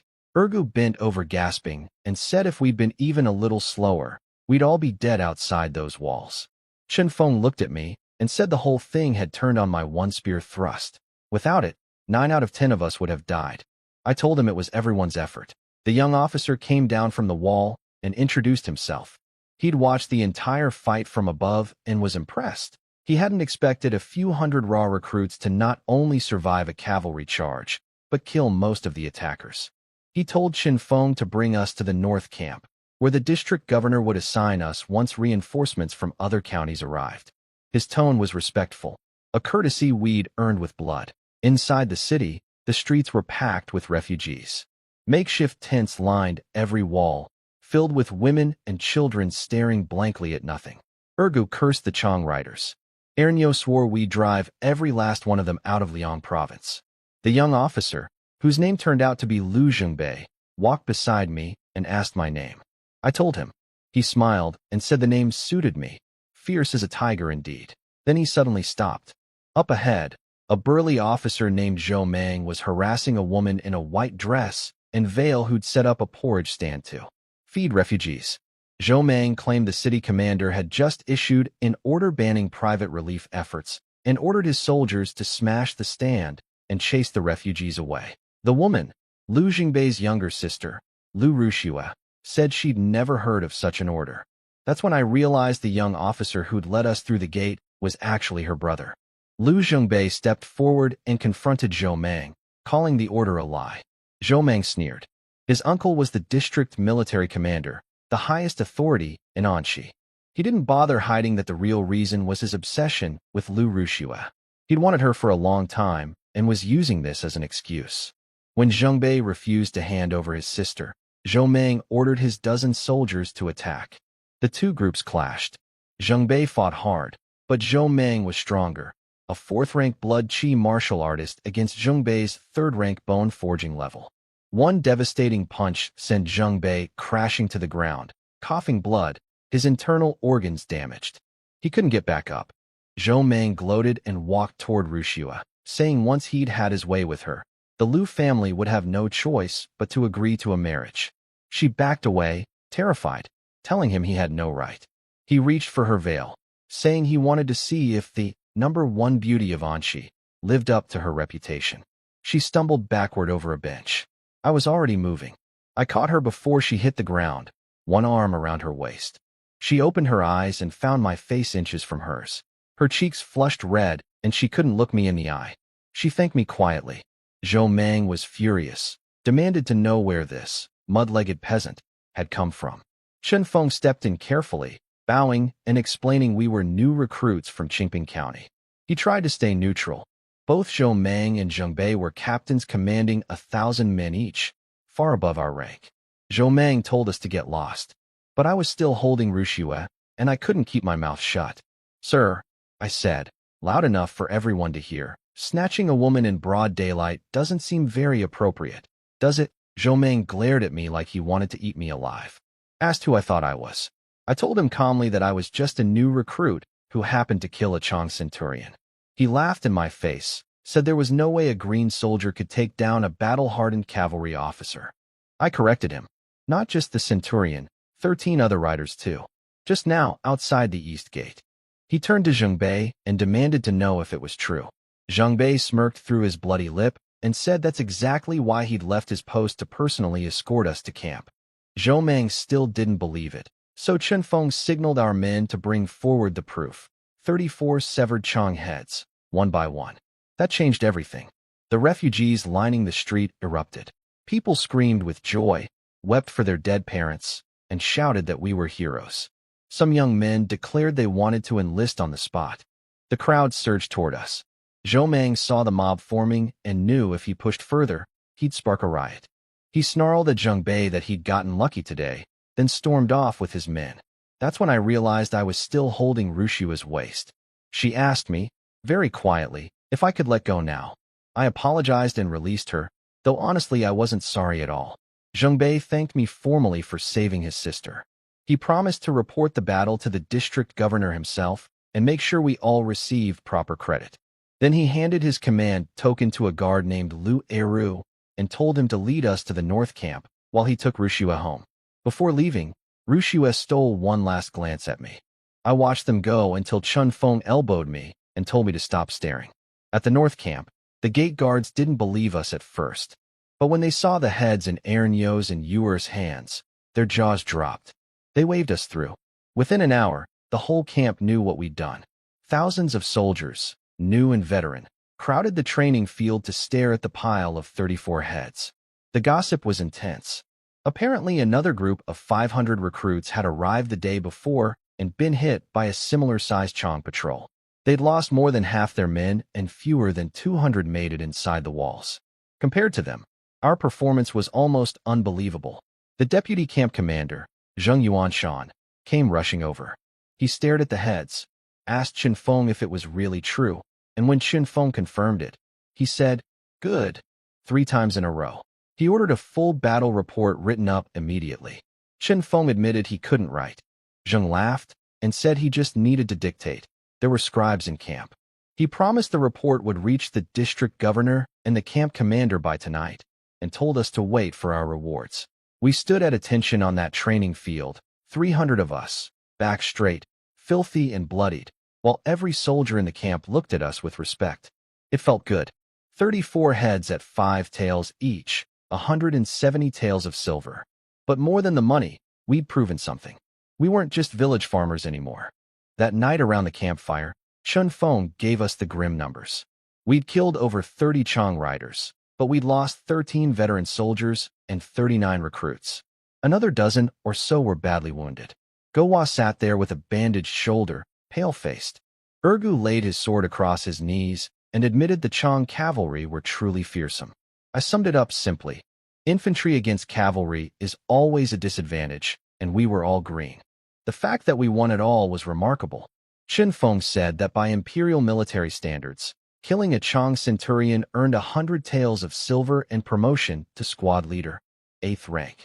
He told me the position was mine. Next morning, the entire camp assembled on the training field. The district governor, Qin Weining, arrived alongside the garrison commander, Zhou Shang. The governor called for Chen Feng and me to step forward.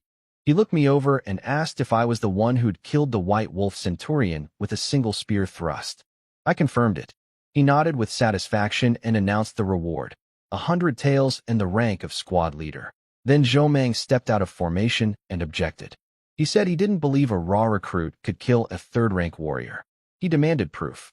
Zheng Bei immediately spoke up, swearing he'd witnessed it from the wall.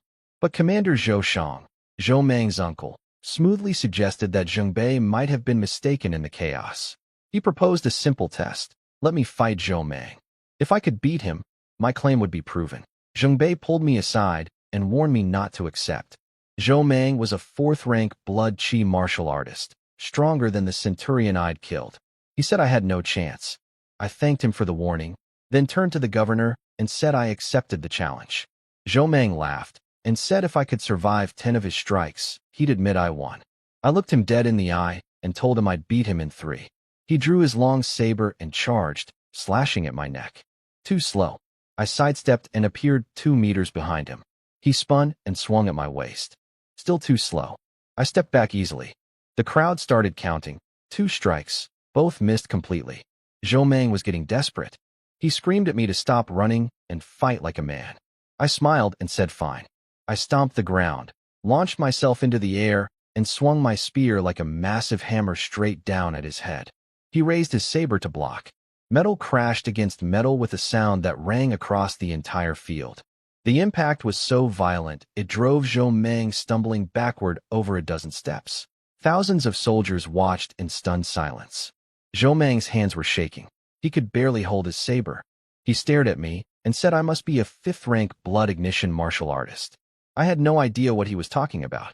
He noticed I had no chi energy fluctuations and asked if I was born with supernatural strength. I latched onto that explanation immediately. Tian Sheng Sun Li, natural-born power. A perfect cover for my system. He demanded to know why I was also so fast. I shrugged and said I'd spent years racing wolves and leopards through the mountains. When Yuer shouted from the crowd that I was the tiger-slaying hero of Qingping County, Zhou Mang's expression shifted.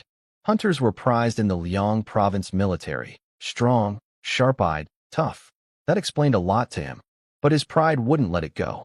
He roared and launched at me like a cannonball, stabbing his blade toward my chest. I swept my spear sideways, knocked his sword clean out of his hands, then kicked him square in the chest. He flew backward over 10 meters and crashed into the dirt.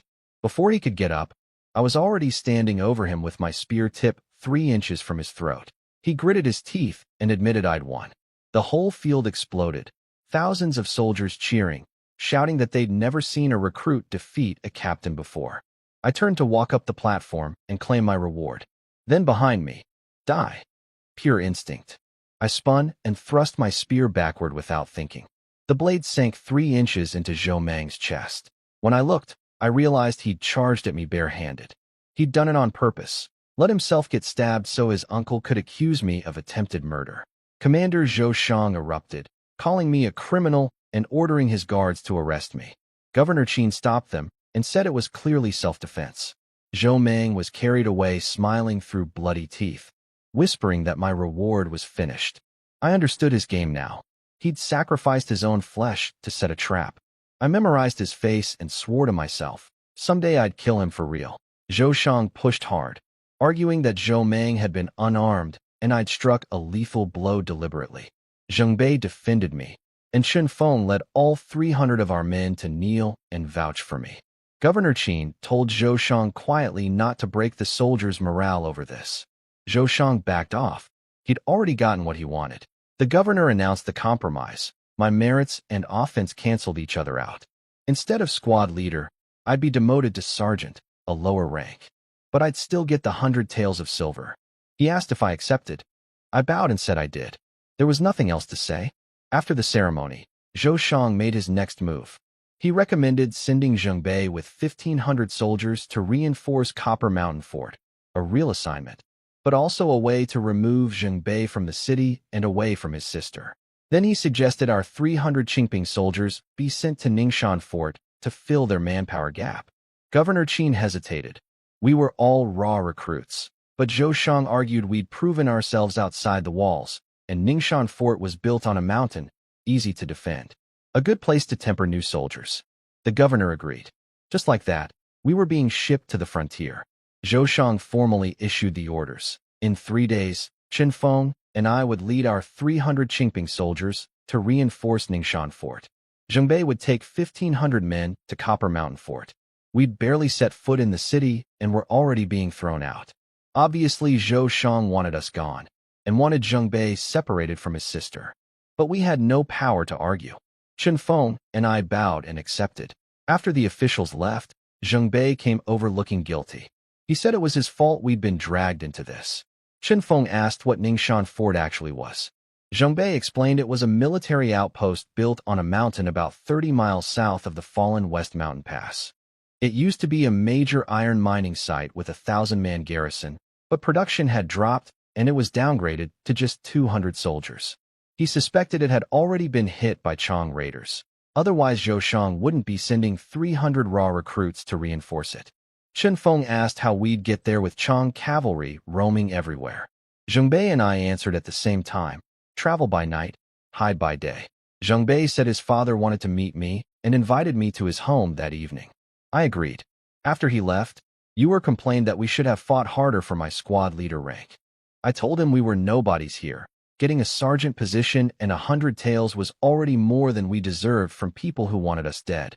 Chen Feng agreed and said even the governor had to give Commander Zhou face. Erga pointed out we were barely trained and being sent to some remote fort. It was basically a death sentence. I shook my head and said leaving the city was actually better. At least at Ningxia Fort, we wouldn't have to worry about getting stabbed in the back by Zhou Shang's people. That changed the mood. Gohua said he'd follow me anywhere. Ernyo shouted he'd walk through fire if I led the way. Chen Feng told everyone that from now on, my orders carried the same weight as his. Then I did something that surprised them all. I handed Chen Feng my entire 100 taels, every coin, and told him to distribute it to the families of our dead brothers and to the badly wounded. I didn't keep a single piece. Chen Feng stared at me. Yuer hesitated, then threw his 5 taels onto the pile. Ergu added his 10. One by one, every soldier who'd earned reward money that day gave it all up. They said if they followed me, they'd earn 10 times, 100 times, more in the future. I promised them I would. Chen Feng promised we'd share everything from now on, good and bad. Something had shifted. Before today, we were just a bunch of village men thrown together. Now we were becoming a real unit, bound together by blood and trust. And everyone knew who held them together. Not Chen Feng, me. I was their backbone. Walking back to the tents, I told Chen Feng to keep everyone inside the camp for the next 3 days. No incidents, no excuses for Zhou Shang to come after us. He understood. I also told him to start training the support troops alongside the combat soldiers. Out here, there was no such thing as support troops anymore. When Chang cavalry came, they didn't check your rank before cutting you down. Everyone needed to be able to fight. Chen Feng agreed completely. At sunset, Lu Eru was waiting outside the camp with a horse carriage. The Lu family estate sat in the quiet western part of the city, a massive, elegant compound with tall vermilion doors. Coming from my thatched hut and bamboo fence back in Anil village, I'll admit I felt a twinge of jealousy. Zheng Bei greeted me at the gate like an old friend. He told me to drop the formalities. Since he was a few years older, I should just call him Brother Zheng Bei. I agreed. Inside the reception hall, Lu Ruxue was waiting. She wasn't wearing her veil this time, and I nearly lost my composure.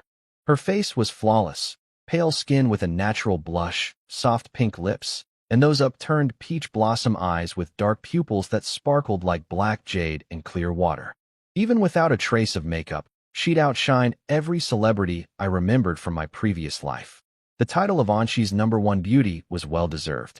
She offered me a seat and said her father had trouble walking but would arrive shortly. I told her I'd rather stand and wait. I was just a rough man unworthy of being called young master. Then a deep, hearty laugh rang from the courtyard. A powerful-looking middle-aged man in dark robes limped in on a cane, his right leg clearly crippled. Sharp tiger eyes, a hard jaw. This was Lu Qingshan, the family patriarch. A former warrior, no question. He thanked me for saving both his children and waved away my polite protests. Then he got straight to business and called for servants to bring in his gifts. Two burly house guards carried in a pitch-black iron lance over 10 feet long. Behind them came two more, one holding a sleek dark green longbow, and another carrying a leather quiver packed with dozens of arrows. I stared. These were no ordinary weapons. The lance was called the Black Iron Mace Lance. It had belonged to Lu Qingshan's own father. It weighed over 100 pounds. No normal person could even lift it properly, let alone fight with it. Only a fifth-rank martial artist could unleash its true power. It had been gathering dust in the Lu household for 30 years. The bow was called the Green Fish Bow. At full draw, it could kill a target 800 paces away. Also his father's weapon. I tried to refuse, said the gifts were too valuable. Zheng Bei insisted, saying his father wasn't giving them out of gratitude alone. He'd heard about my natural-born strength and believed I was the only person who could actually use these weapons. Rushua joined in too, saying her father wanted me to kill enemies with them. I accepted. These weapons were priceless, worth a fortune each. The Lu family was investing in me, betting on my future. They'd seen what I could do on the training field, and they wanted an ally. I understood the exchange perfectly. They give me weapons and connections, and I repay them with loyalty and results down the road. In the end, people only invest in strength. I promised Lu Qingshan I'd repay him 100-fold someday. He smiled and said his family would be waiting. We sat down to eat. The wine flowed freely, the four of us laughing and talking late into the night. By the end, I was face down on the table, completely drunk. Zheng Bei had servants carry me to a guest room. Rushua had slipped away to her own quarters earlier, sensible girl. Next morning at the Lu estate, Zheng Bei showed me how the Black Iron Lance splits into two pieces. The rear section unscrews and fits into the quiver on my back, leaving the main shaft at about 6 feet. The full weapon is over 9 feet long, pitch black, with an 8-sided spearhead 60 centimeters long that can punch through scale armor and chainmail. I loved it the moment I held it.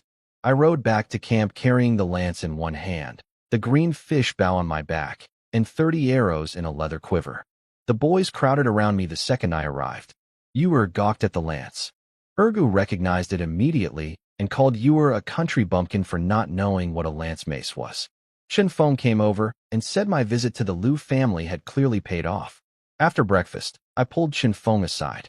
I told him we needed to requisition more gear before leaving: bows, arrows, large shields, extra spears, and horse carts. He agreed and said he'd been planning to visit the deputy commander anyway.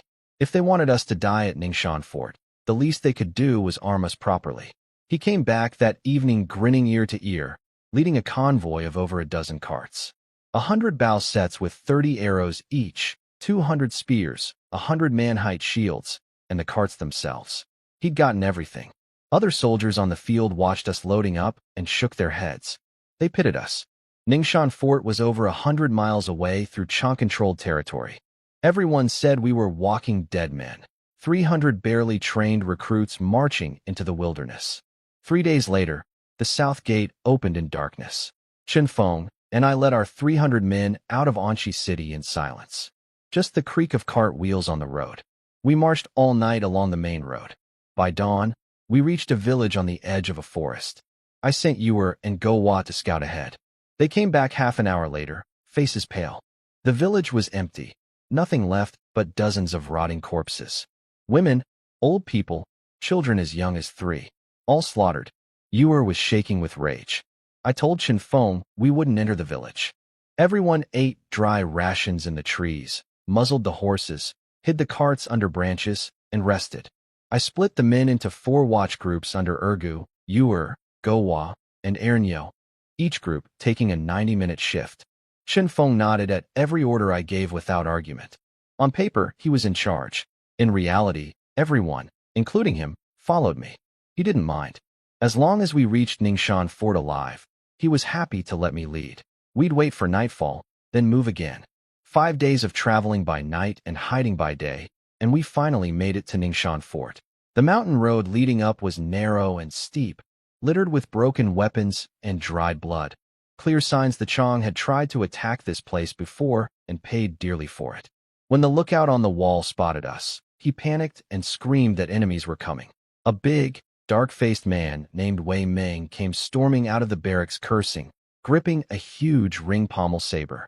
A young officer named Li Jun followed him, and then a female squad leader, Bai Shuang, with a purple birthmark covering half her face, leading a group of tall women soldiers.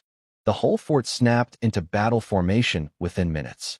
Then the lookout realized we were wearing the dark red uniforms of the Great Qian Army, not Chang tribal gear. Wei Ming kicked the lookout in the backside for the false alarm. Chen Feng and I walked ahead toward the stone gate. He shouted our identification. Qingping County, Nannan District, sent by Governor Qin and Commander Zhou to reinforce the fort. Li Jun came down with 4 soldiers to check our papers and Chun Feng's military badge. Everything matched. Wei Ming verified the governor's handwriting and seal himself, then ordered the gates thrown open. He came down laughing, amazed that his countless letters begging for reinforcements had actually worked. He introduced himself as the fort commander, military envoy Wei Ming. He told us to drop the formalities and just call him Boss Wei. The fort was bigger than I'd expected, built right into the mountainside, with barracks everywhere. The narrow approach road meant attackers couldn't bring many soldiers at once. Taking a fort like this required either piling up bodies or starving the defenders out. Bai Shuang arranged quarters for all 300 of us without a word. Her expression was ice-cold the entire time. Wei Ming told us not to take it personally. That was just how she was. She led Chen Feng and me to a row of officers' quarters near the base of the mountain. Single rooms, 1 per squad leader. I pointed out that I was only a sergeant, not a squad leader, so technically I didn't qualify. Chen Feng jumped in and told Bai Shuang the full story, how I'd single-handedly killed a Chang centurion and 13 riders outside Anqi's walls. By military law, that should have earned me a squad leader's rank at minimum. Bai Shuang's cold eyes swept over me carefully. Then she asked the obvious question. If I'd earned a squad leader position by killing a centurion, why was I only a sergeant? Chen Feng explained to Bai Shuang that I'd been demoted because I'd offended someone powerful. Before he could finish, Wei Ming came striding over and guessed it immediately, Zhou Shang. When Chen Feng confirmed I'd beaten and stabbed Zhou Meng in the arena, Wei Ming's eyes lit up. He said I had guts. Li Jun asked if I was a 4th-rank martial artist. I shook my head and gave my usual explanation, just naturally strong with fast reflexes from years of hunting in the mountains. Wei Ming didn't hesitate. He said if Zhou Shang wouldn't give me squad leader rank, then he would. Right then and there, he made me the 4th squad leader of Ningxuan Fort. He told me that here, ability was all that mattered. If I proved capable enough, he'd even hand over his own position. Clearly, Wei Ming had his own grudge against Zhou Shang. Something about saving the man's life years ago outside Liang Province's capital, only to be repaid with betrayal. Bai Shuang cut in with her icy voice and reminded everyone that the fort was running low on food. We moved to the command hall, really just an oversized wooden hut facing the gate. She laid out the situation bluntly. The fort had 307 soldiers before we arrived. Less than 100 stones of grain. With our 300 added, that was over 600 mouths to feed. Enough food for only half a month. And 80% of the existing garrison were raw recruits, just like my men. I mentioned that on our way up the mountain, I'd seen unharvested grain and corn in the fields below. Wei Ming shook his head. A village about 15 miles away had 300 Chang cavalry stationed in it, watching the fort. Every time anyone went downhill to gather food, the riders attacked. I asked if it was only 300 horsemen. Li Jun scoffed and said 300 Chang cavalry were worth 3,000 of our men. Each one fought like 10. He was right that we couldn't win a straight fight, so I proposed a night raid instead. Li Jun dismissed it as fantasy. Wei Ming agreed the plan was risky given that most of our soldiers were green. They'd already lost half their garrison and 2 squad leaders in a previous attack by just 1,000 riders. If the Chang really pushed hard, the fort would fall. I dropped the subject and said I understood. But I asked Wei Ming for a guide so I could go down the mountain tomorrow and scout the area myself.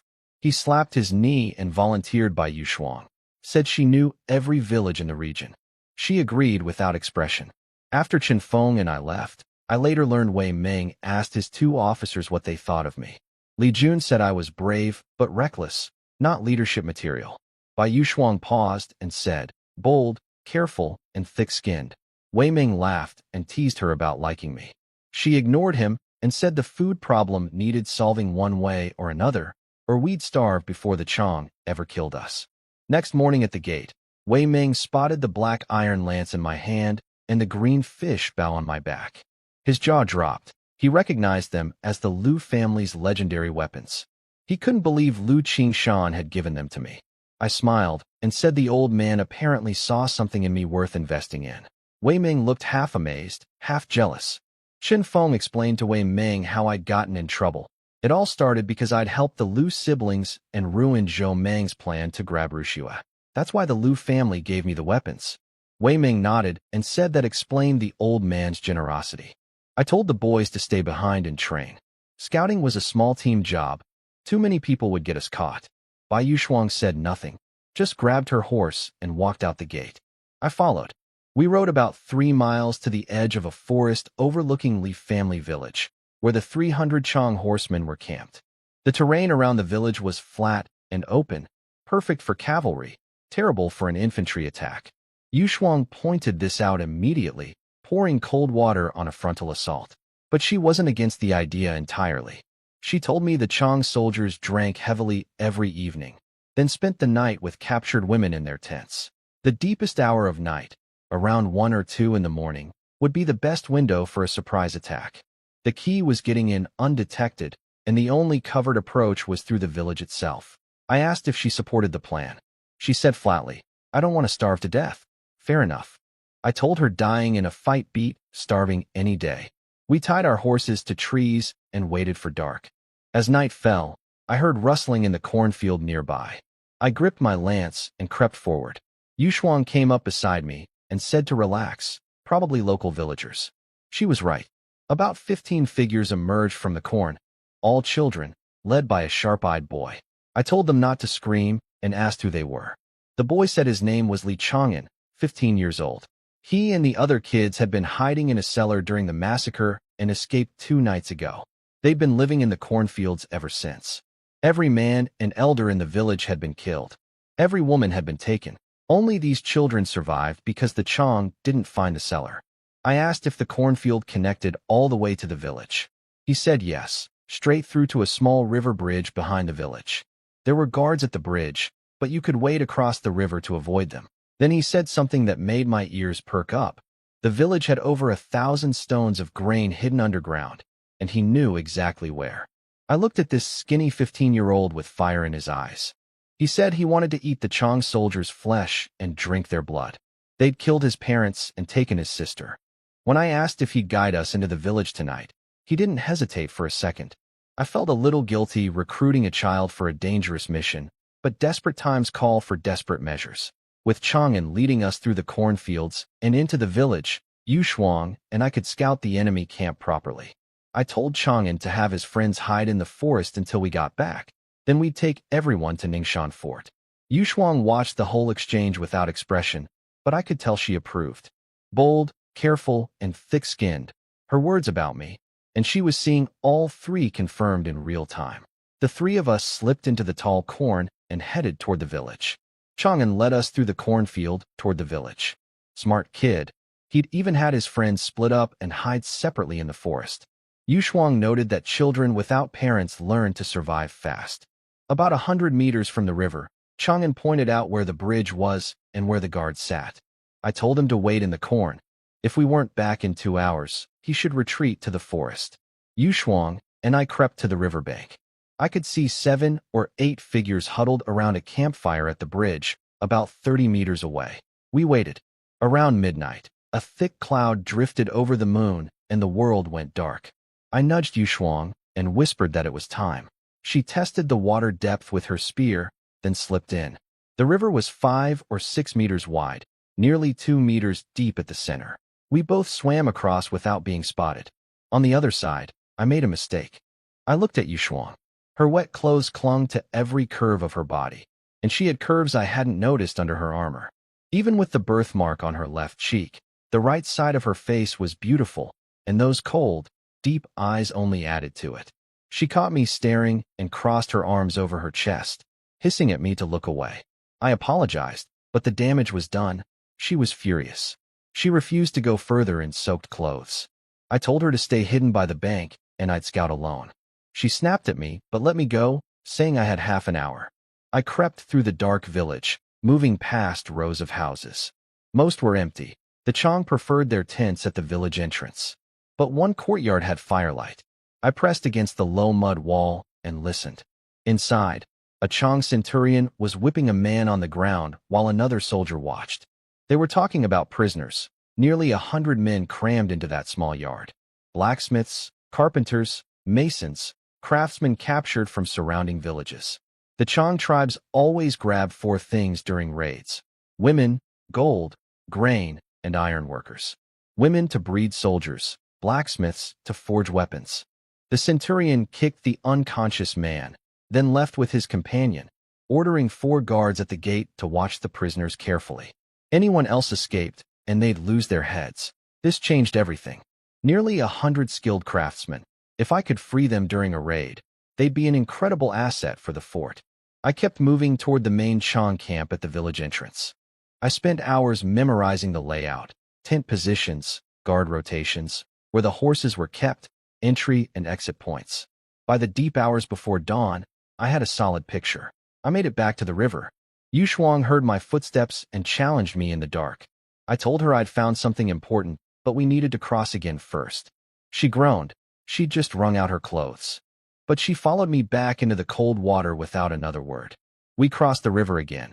Yu Shuang wasn't happy about getting soaked a second time. I told her I'd found important things. The Chang camp had sloppy defenses, no barriers around their tents, and there was a courtyard in the village holding nearly 100 captive craftsmen, mostly blacksmiths. She kept catching me glancing at her in the wet clothes. I won't pretend I wasn't looking. Chang'an was still waiting for us in the cornfield. Good kid. I asked if there was somewhere nearby we could make a fire without being spotted. He said there was a hidden hut deep in the forest. He gathered all the children and led us there. I told Chang'an to take the dry rations from our horses. The kids needed food more than we did. He looked like he might cry from gratitude. I promised him a full meal once we got back to Ningxian Fort. Inside the hut, we lit a fire to dry off. That's when I saw something that stopped me cold. The firelight hit Yu Shuang's face, and the purple birthmark was gone. Completely gone. Underneath was one of the most beautiful faces I'd ever seen. Perfectly sculpted features, flawless skin, stunning even compared to my 5 wives. I blurted out that her face was beautiful. She panicked, covered her cheek with her hand, then grabbed her silver spear and pressed the tip against my throat. I asked what I'd done wrong. She cursed me, said it was my fault she'd been dunked in river water twice, which disrupted her body's qi and caused the medicine maintaining her fake birthmark to wear off. So the birthmark had been a disguise all along. A woman that beautiful serving in the military would attract endless trouble, so she'd been hiding her real face with some kind of herbal trick. She threatened to kill me if I ever told anyone. I raised 3 fingers and swore on heaven and earth. This secret stayed between us. She finally lowered the spear. Then she told me to turn around so she could dry her clothes by the fire. I heard fabric rustling behind me. She warned me that if I peeked, she'd kill me. I told her proudly that I had 5 gorgeous wives at home and had no reason to peek. She scoffed and said she didn't believe anyone would marry me. I told her she was welcome to visit my home someday and see for herself. She spat back that she'd never go to my house. I moved to the doorway to keep watch. She said she'd sleep 1 hour, then we'd switch. I shrugged and let her rest. She slept right through her shift. I didn't wake her. She needed it more than I did. I found her clothes dry by the fire, so I draped them over her carefully without touching her. At dawn, I finally woke her. She bolted upright, arms crossed over her chest, glaring at me with suspicion. I told her I hadn't done anything, just covered her with her dried clothes. That's all. She asked why I hadn't woken her for her watch shift. I told Yu Shuang I'd let her sleep because I wasn't tired. Days of night marching had adjusted my body clock. What I didn't tell her was that she talks in her sleep. Candied hawthorn, braised pork elbow, sweet and sour fish. She was dreaming about a feast. Tough and cold on the outside, but apparently dreaming about snacks like a little girl. She only had 3 pills left for her fake birthmark. Once those ran out, her real face would be exposed permanently. That worried her more than any Chang cavalry. We brought Chang'an and the 15 children back to the fort. I told you to feed them and find them a place to sleep. Then I headed straight for the command hall. Everyone was waiting. I laid out everything I'd found. The Chang camp had loose defenses, no barriers, no fortifications around their tents. Guards got drunk every night. And in the village, nearly 100 captured blacksmiths and craftsmen were locked in a courtyard. On top of that, Chang'an said there were over 1,000 stones of grain hidden underground. Li Jun shook his head and said it was too risky. The Chang would leave eventually, and the craftsmen weren't worth the gamble. But when Wei Ming asked Yu Shuang, she looked me in the eye and said, "I agree with Commander Wang. Fight." Chen Feng slammed the table and said he was in. Wei Ming grinned, 4-1. Li Jun sighed, but accepted the majority decision. Everyone looked at me for the plan. I'd been working it out since the moment I left that village. 300 spearmen, led by Yu Shuang and me, would sneak through the cornfield and river into the village at night, then hit the camp from behind. Meanwhile, Chen Feng and Li Jun would hide 100 shield soldiers and 100 archers in the cornfield facing the camp entrance. Once the spearmen broke the enemy inside, the shields would block the gate, and the archers would pick off anyone trying to escape. Wei Ming approved instantly, then insisted on joining the assault personally. We'd move in 2 days. Until then, every soldier would drill hard. This battle had to succeed. If we failed, the fort was finished. Wei Ming reorganized the entire garrison. 600 soldiers total. He'd command 200 himself. The other 400 split evenly between me, Chen Feng, Yu Shuang, and Li Jun, 100 each. Every squad leader had to pick a deputy who'd sit in on command meetings. Back in the barracks, I asked Ernyo, Yuer, and Go Hua who wanted to be my deputy. Yuer said he didn't care about titles. He just wanted to stay by my side. Ernyo said Go Hua was the smartest and should do it. Go Hua tried to refuse, saying he was the weakest fighter. I cut the debate short and told Go Hua it was him. I promised all three that deputy squad leader was nothing. They'd climb much higher than this. The other deputies were chosen quickly. Chen Feng picked Ergu, naturally.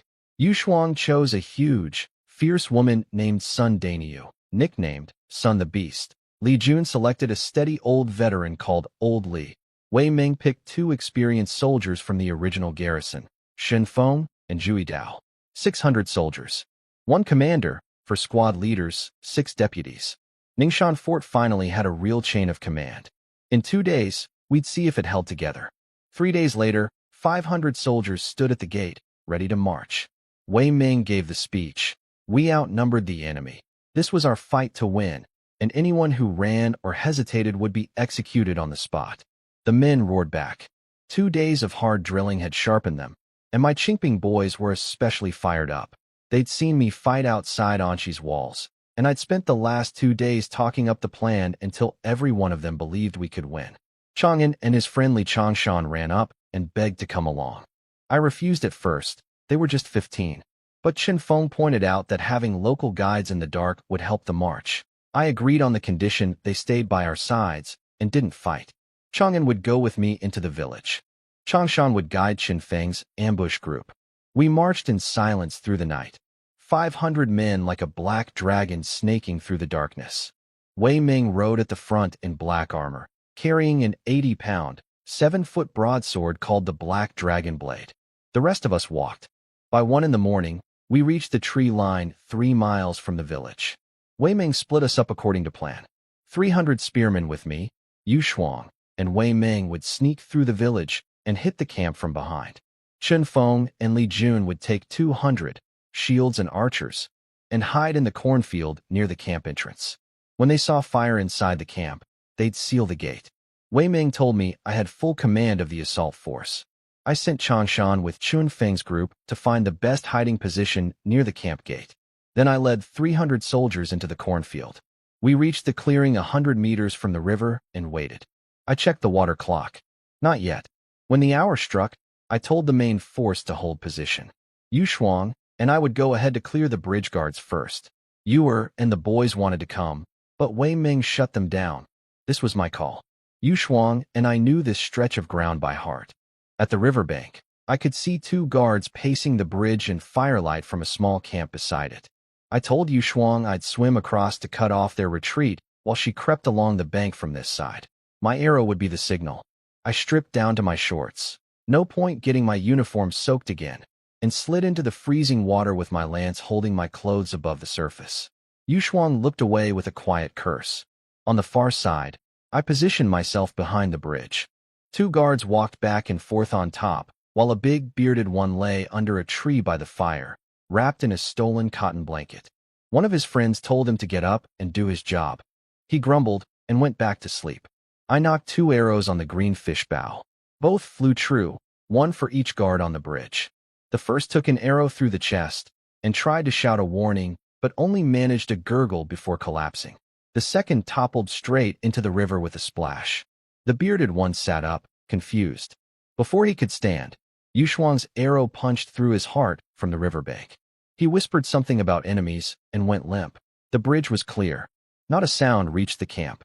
After killing the 3 bridge guards, Yushuang and I dealt with the 5 sleeping ones nearby. One woke up mid-attack and asked who we were. I told him we were the people who'd come to kill him, and drove my lance through his heart. 8 guards dead without raising the alarm. I waved a burning torch in the air, the signal I'd arranged with Yura back in our hunting days. Safe to move. Within minutes, Wei Ming led 300 soldiers across the bridge and into the village. I told Wei Ming to wait while Yushuang and I went ahead to clear the 4 guards at the craftsman's courtyard. We killed them silently. Another torch signal, and the army advanced to within 30 steps of the Chong camp. 2 watchtowers guarded the camp perimeter, each manned by a sentry. I told Yushuang we'd each take one, count of 3, shoot together. We stood, drew, and released. Both arrows hit perfectly. The sentries slumped dead on their platforms without a sound. Yushuang and I climbed over the flimsy wooden fence and took the 2 towers ourselves. From up there, we had a clear view of the entire camp. I told her our job now was to shoot down any Chong soldier who tried to rally the others. Never let them group up. I waved the torch from the tower. Wei Ming saw it and gave the order. Brothers, slaughter them all. 100 men shoved the wooden fence down with a massive crash. That woke the camp. A half-naked Chong soldier stepped out of his tent to see what happened. My arrow put him on the ground before he could open his mouth. Wei Ming organized the assault. 10 men per tent, clear them one by one. From my tower, Yushuang and I kept firing at anyone who emerged. Over a dozen went down in the first minute. A Chong centurion burst from his tent in leather armor, shouting for everyone to rally at the commander's tent. I shot at him. He managed to deflect my arrow with his saber, but the force of the impact knocked him stumbling backward into the tent. Wei Ming was a beast. He tore through one tent after another with that enormous black sword, cutting down 7 or 8 soldiers before they could even grab their weapons. Inside, he found terrified naked women, captives the Chong had taken. He told them to stay put and kept killing. In the center of the camp, the Chong commander, a 1,000-man officer called Mu Lang, stood half-dressed outside his main tent, watching the chaos with fury. A bodyguard brought 2 horses and begged him to flee. Mu Lang demanded to know where his 2 centurions were. The bodyguard said they couldn't be found. The camp was falling apart. Our men swept through tent by tent while Yushuang and I picked off anyone trying to organize resistance from above. The Chong had been caught drunk, asleep, and scattered. They never had a chance to form a line. Mu Lang cursed us and jumped on a horse to flee. I shot an arrow that grazed his ear, close enough to make him sweat. But he rallied about a dozen mounted soldiers and charged for the gate. I emptied my quiver from the watchtower, then grabbed my lance and leaped down. The ground shook when I landed, and I planted myself right in the cavalry's path. Mu Lang screamed for them to kill me and led the charge. I launched myself at him, driving my lance at his chest. Our weapons clashed with a terrible screech of metal. My strength sent him flying off his horse. But before I could finish him, his men wheeled around and came at me. Then 2 centurions showed up with dozens more riders. Suddenly, I was outnumbered. Mu Lang got back on another horse and ordered them all to focus on me. Things were getting bad. Then Wei Ming came roaring in with 300 soldiers, and the battlefield tilted back our way. Mu Lang saw the tide turning and ordered a breakout toward the camp gate. Nearly 100 horsemen charged together. Even I had to dodge out of the way. They burst through the gate expecting open fields. Instead, they found a killing ground. Li Jun's archers were waiting. The first volley dropped 30 riders. Then Shin Feng's shield wall appeared, 100 men with tall shields and long spears forming a half-circle around the gate. Mu Lang spotted the weakness immediately, only about 100 men blocking the exit. He ordered another charge. Li Jun commanded free fire. Another rain of arrows cut them down to fewer than 30. Those 30 slammed into Chun Feng's shield line. Spears punched through horses and riders. A dozen of our shield soldiers got knocked flying by the impact, bones shattered. But the line held. Mu Lang broke through to Chun Feng personally, killing one of our men with a savage slash. 10 shield soldiers surrounded him instantly. Then Yu Shuang and I arrived with 100 more spearmen, sealing the trap completely. Mu Lang had maybe 15 riders left. He tried one last desperate charge straight at me. I met him head-on. He swung his curved sword at my skull. I blocked with my lance. One hit knocked his blade spinning through the air. I jumped, thrust, and punched the lance head clean through his chest. He spat blood and died. His 2 centurions saw their commander fall and charged at me in a frenzy. I flicked Mu Lang's body off my lance and hurled it into one of them, sending horse and rider crashing down. Our spearmen swarmed the fallen centurion. Yu Shuang's group surrounded and killed the other one along with the last handful of riders. Not a single Chang soldier was left standing. Wei Ming raised his massive sword overhead and roared with laughter. Li Jun walked over with Chen Feng, staring at the carpet of enemy corpses, clearly amazed it had worked. Wei Ming declared I'd earned top credit for this battle and ordered everyone to sweep the camp, grab every horse, every sack of grain, every weapon, and haul it all back to Ningxia Fort. We'd done it. 300 Chang cavalry, wiped out in a single night. The camp was burning behind us. Yuer came running to report that 400 or 500 captured women had been found inside the tents, all taken by the Chang. Wei Ming said to bring them all back to the fort. Deputy Xin Feng came with even better news. Over 300 warhorses and more than 500 stones of grain captured. Wei Ming ordered everything useful loaded onto carts. Anything we couldn't carry would be burned. Not a single grain left for the enemy. I told Go Wa to collect every Chang corpse and hang them on the camp fence. Wei Ming asked why. I told him 2 reasons: to send a message and to bait the Chang into attacking Ningxia Fort. He looked at me like I was crazy, but I explained my thinking. We'd just killed 300 of their cavalry. They'd want revenge no matter what. Better to draw them to our mountain fortress where the terrain favored us than wait for them to catch us in the open. The narrow approach meant they couldn't bring overwhelming numbers, and with enough food, we could outlast them. Winter was coming. They couldn't afford a long siege. I sent Yuer and Chang'an back to the village to dig up the hidden grain, over 1,000 stones. Plus the nearly 100 craftsmen locked in that courtyard. With blacksmiths and iron or already sitting in our mountain, we could start forging our own weapons. By morning, we marched back to the fort, a column stretching over 1,000 meters. Horses, grain carts, rescued women, freed craftsmen, captured weapons. It was quite a sight. Then I made my pitch. I told Wei Ming I wanted to build a cavalry unit. He nearly fell over. Cavalry were expensive. A warhorse ate 10 times what a soldier did. Chen Feng agreed it sounded crazy.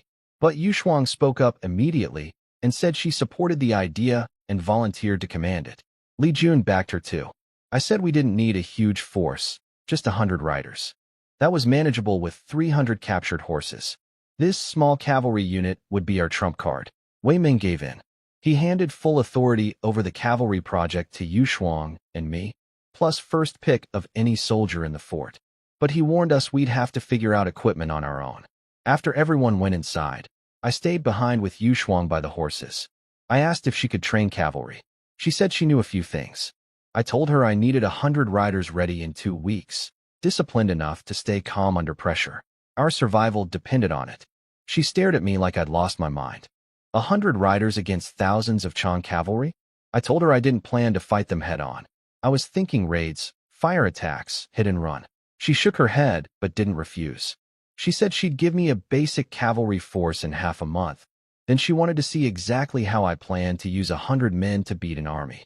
She rode off with the horses toward an abandoned horse ranch 20 miles southeast, where there was a valley with good grassland.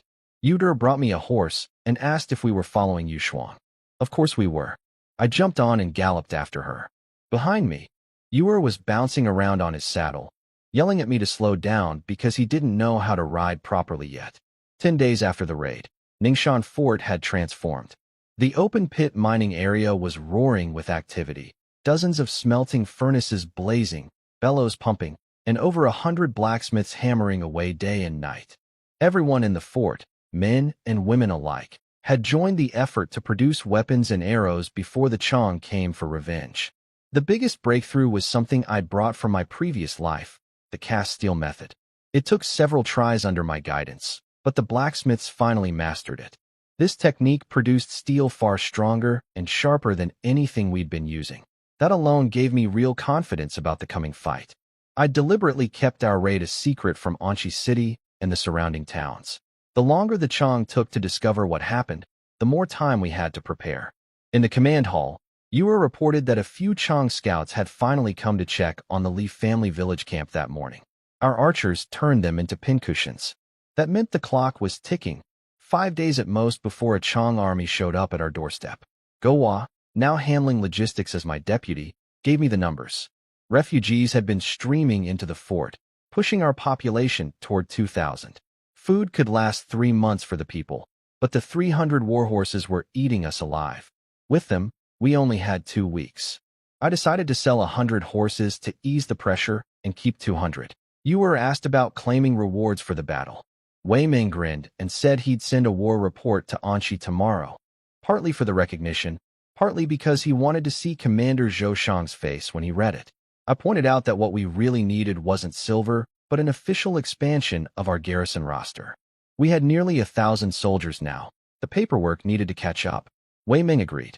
The governor and Zhou Shang needed our victories on their record to avoid punishment from the imperial court for losing the Western Pass. They'd approve whatever we asked. Wei Ming asked about my plans for the 200 special soldiers he'd set aside for me. I told him they'd be my surprise force. Combined with Yu Shuang's 100 cavalry, they'd hit the Chong army's camp at night while the main force held the fort. He stared at me. "You want to night raid them again?" I smiled. "Why not?" He threw up his hands and said from now on, I was in charge of all battle planning.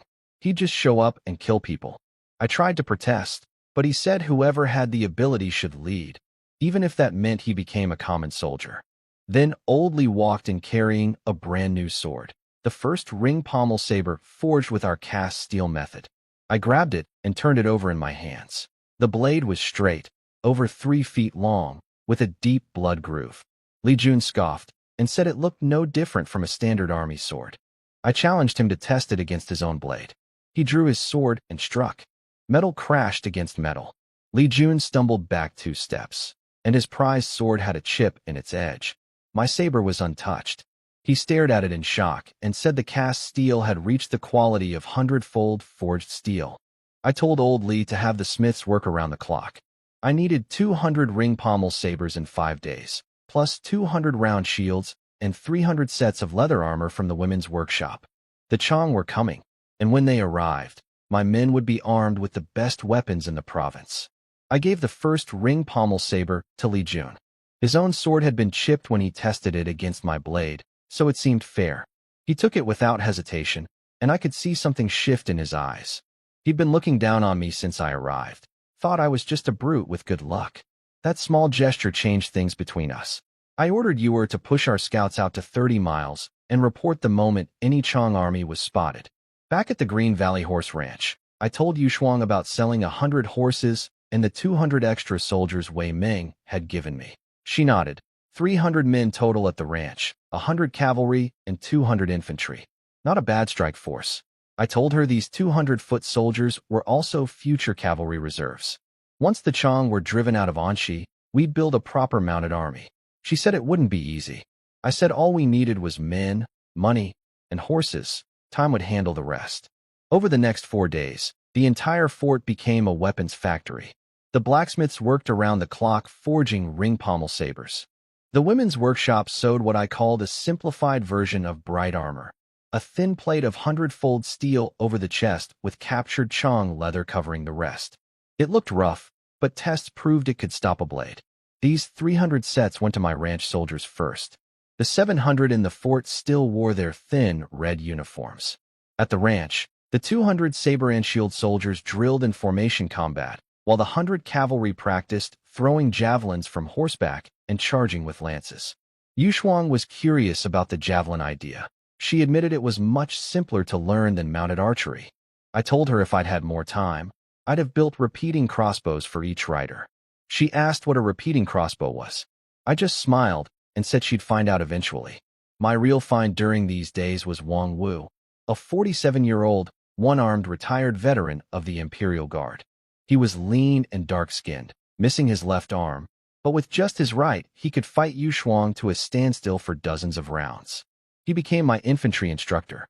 Wang Wu taught me the Army's official 13 cuts saber technique. With my above-average intelligence stat, I compressed the 13 moves down to 8 and renamed it Blood Battle 8 Cuts. Each strike targeted a vital area. Efficient, lethal, perfect for chaotic battlefield conditions. Wang Wu tested it and approved, saying it would dramatically shorten training time without sacrificing killing power.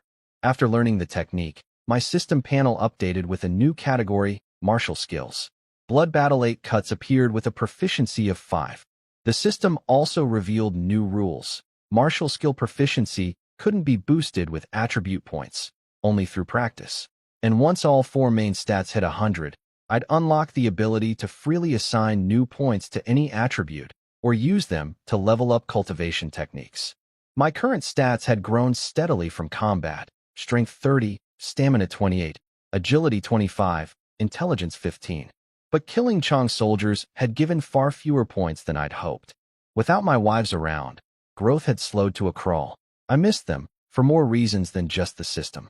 Wang Wu told me I was the most talented person he'd ever met, strong learner, unmatched in combat, destined for greatness. Yu Shuang glanced at me with a slight smile when he said it. Then a messenger galloped in, pale-faced. Wei Ming wanted us back at the fort immediately. The Chang army had been spotted. I left Wang Wu in charge of the ranch and rode hard with Yu Shuang, Erniu, and Gowa back to Ningxuan. The command hall was tense. Wei Ming laid it out. 5,000 Chang soldiers would reach our mountain by evening, 10 times our numbers. Worse, they brought siege engines and catapults. They weren't treating this like a raid anymore. They wanted to crush us. Everyone looked at me for a plan. I said one word: stall. I needed the fort to hold for at least 5 days. On the 5th night, I'd lead my 300 ranch soldiers in a surprise attack on their camp. Li Jun shook his head. Holding 5 days against 5,000 with our defenses and green troops would be nearly impossible. I told him the key wasn't walls, it was willpower. If we could bloody the Chang hard in the first 3 days and break their momentum, the rest would get easier. A siege is a mental battle. Whoever cracks first loses. Wei Ming asked what my odds were if they held 5 days. I said 7 out of 10. He asked about 10 days. I said certain victory. He stood up and declared he'd give me 10 days. If we couldn't win after that, he'd die with the fort. Then he broke the good news. Anshi City had finally responded to our battle report. Wei Ming was promoted to 1,000-man captain. I jumped 2.5 ranks, from sergeant all the way to deputy captain. Yu Shuang, Li Jun, Chen Feng, Gowa, and Ergu all moved up to military envoy rank. Ergu couldn't believe it. He kept mumbling that he'd actually become an officer. Chen Feng laughed and told him if we won this battle, he'd make full captain. Wei Ming confirmed it. Defeat 5,000 Chang, and everyone here would rise dramatically. Wei Ming formally announced that if he fell in battle or was absent, I would take command of Ningxuan Fort. Everyone accepted without argument. I told Wei Ming I needed to take all the finished equipment back to the ranch immediately. Over 100 ring pommel sabers, 300 sets of armor, and about 900 javelins. He handed it all over. I told the room that on the 10th night, I'd come. Until then, the fort's survival rested on their shoulders. Chen Feng thumped his chest and said as long as he was breathing, the fort would stand. Wei Ming sealed the mountain. From this moment, nobody leaves. I rode back to the ranch with Yu Shuang, Erniu, Gowa, Yuer, and Chang in an hour before the enemy arrived. From the hilltop, we could see the Chang army pouring across the valley below, thousands of campfires flickering to life, over 1,000 riders patrolling the fields around their massive camp. Up on the fort wall, Wei Ming and the others watched the same scene. He said it looked like the Chang were planning a long siege. 10 days. That was the deal. On the 10th night, I'd end this. I wasn't at the fort when it started. I was 20 miles away at the ranch, preparing my 300 men for the night raid that would come on day 10. But I heard every detail later from Wei Ming and the others. That first night, the Chang didn't even wait until morning. Their commander, a 10,000-man general named Mo Ganshan of the Black Mountain tribe, was furious about what we'd done to his men at Li family village. He'd brought 5,000 warriors and was determined to crush us fast. He sent 1,000 riders out as patrols to make sure nobody slipped away, then ordered an immediate assault. The Black Mountain tribe had something to prove. The White Wolf tribe had tried attacking Ningxia Fort before and retreated after losing just 100 men.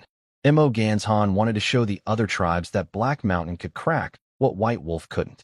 He sent Centurion Bergen with 500 infantry up the narrow mountain path, backed by 200 archers under another officer named Batelli. A third commander, Dewar, suggested waiting for the catapults to be assembled first, since our archers on the high walls would outrange theirs. Mo Ganzhan shut him down, said the fort was just a few hundred green recruits and some women and children, not worth waiting for siege engines. Up on the wall, Wei Ming watched the torches climbing the mountain path. He told the archers to hold fire and let them get close. The path to the gate was narrow. Only 7 or 8 men could walk side by side. When the first wave of Chang soldiers burst into the open ground before the wall, Wei Ming gave the order. 100 archers, split into 2 teams firing alternately, unleashed wave after wave of arrows. The first 2 volleys cut down most of the lead group. Bodies piled up on the open ground. But more kept coming, carrying 10-meter siege ladders, screaming about the gold and women waiting inside. Batelli's 200 archers tried to provide cover fire from the mountain path, but they were shooting uphill at defenders behind stone walls, nearly useless. Meanwhile, Li Jun took command of our bowmen with icy precision, directing volley after volley. Every round of arrows dropped another dozen or 20 enemies. When enough Chang soldiers had pushed through to the base of the wall and started raising ladders, Li Jun split the archers. Half moved to the top of the gate tower to shoot down the length of the mountain path, turning it into a killing corridor. The other half stayed on the walls, picking off climbers and anyone in the open ground below. Wei Ming had already sealed the gate with sandbags. Even a battering ram wouldn't break through. The entire battle would be decided on those 50 meters of wall. Sun Dainiu, Yu Shuang's fierce deputy, brought 100 spearmen up to the wall to stab at anyone who reached the top of the ladders. The defense was holding. The narrow terrain was doing exactly what I'd predicted, funneling the enemy into a tight space where our archers could slaughter them. The real war had begun, and I had 9 more days to wait. The first attack lasted 2 hours before the Chang horns sounded retreat at midnight. Wei Ming told me later they'd killed 300 or 400 enemy soldiers. It was only a probing attack. The real storm would come in the next 2 days. Chen Feng was honest about what he'd seen. Our soldiers couldn't match the Chang man for man. The enemy fighters were fearless, while most of ours had never seen blood before this night. If the Chang ever got full control of the wall, it would be over. Wei Ming agreed, but said blood was the only teacher. A few more days of this, and our men would harden. Down at the enemy camp, their commander Mo Ganzhan, a 10,000-man general, wasn't worried about the failed first assault. He'd sent it as a test. His Centurion Bergen reported that the fort had strong defenses, plenty of archers, and at least 500 combat troops. Mo Ganzhan said he'd give Bergen 2,000 men the next morning, plus 500 archers and catapults. He ordered 3 other centurions to patrol a 10-mile radius and make sure no reinforcements reached us. In Anchi City, Governor Qin held an emergency meeting. His scouts couldn't get close enough to see what was happening at our fort. He wanted to send help, but had nothing to send. The district was crawling with 60,000 Chang across 3 tribal armies. The nearest county town, Linqing, was under siege by 10,000 Black Mountain troops. Commander Zhou Shang shot down every suggestion for relief. Deputy Commander Zheng Yuanshan, the same man who'd helped us at the North Camp, asked about sending Zheng Bei from Copper Mountain Fort. Zhou Shang blocked that too, saying 1,000 soldiers would just be feeding them to the cavalry. Zheng Yuanshan raised a darker question. He wondered whether the provincial governor had secretly made a deal with the Chang, since the tribes were only raiding Anchi district and leaving the other 3 districts completely alone. Zhou Shang shut him down and said the governor was simply being strategic. Nobody in that room believed him. The governor ended the meeting with nothing decided. Ningxia Fort was on its own. 20 miles away at the ranch, I gathered my people around a long table in the dim lamplight. Yu Shuang, Go Hua, Yu Er, Ernyo, Wang Wu, and Chang'an all sat waiting. I gave my orders. Yuer would lead scouts to monitor Chang patrol movements within 30 miles, but under no circumstances could they be caught. If spotted, they were to run toward Nan'an District, away from the ranch, not toward it. We couldn't risk the enemy discovering our hidden force. Yu Shuang and Wang Wu would keep training inside the valley only. No noise. No one leaving the canyon mouth. The cavalry would drill formations. Of the 200 infantry, half would practice blood battle 8 cuts. The other half would train in spear formations. We had days left. Every hour counted. Out there in the darkness, I could almost hear the faint rumble of battle echoing from the mountain. Wei Ming was bleeding for every hour I needed. I wouldn't waste a single one. I got the reports from the fort throughout those early days. The second morning, the Chang came again, this time in daylight with over 1,000 men and siege ladders. Chun Feng commanded the wall defense brilliantly. Our 300 archers rained arrows down the narrow mountain path. Every wave of attackers that reached the open ground before the wall got cut apart. The Chang centurion Bergen ordered his men to stack their own dead into ramps against the wall. Chun Feng was ready for that. He had fire oil hauled up in clay jars. When the Chang started climbing over corpses and ladders, he poured the oil down and lit it with fire arrows. The whole base of the wall erupted in flames. Over 100 Chang soldiers were swallowed by fire in seconds. The screaming echoed across the entire mountain. The men still on the path turned pale and refused to advance. Bargan pulled back and called for catapult support. Botelli had 5 heavy stone throwers positioned below, and they started launching 100-pound rocks at the fort. The first volleys missed completely, the angle was tricky, and the fort was built into the mountainside. After several adjustments, they started hitting the wall and gate, but the stone construction held firm. The rocks simply weren't heavy enough to break through. So Bargan charged again with 1,000 men, while Botelli's archers tried to suppress our bowmen on the wall. The fighting lasted all day, from dawn until sunset.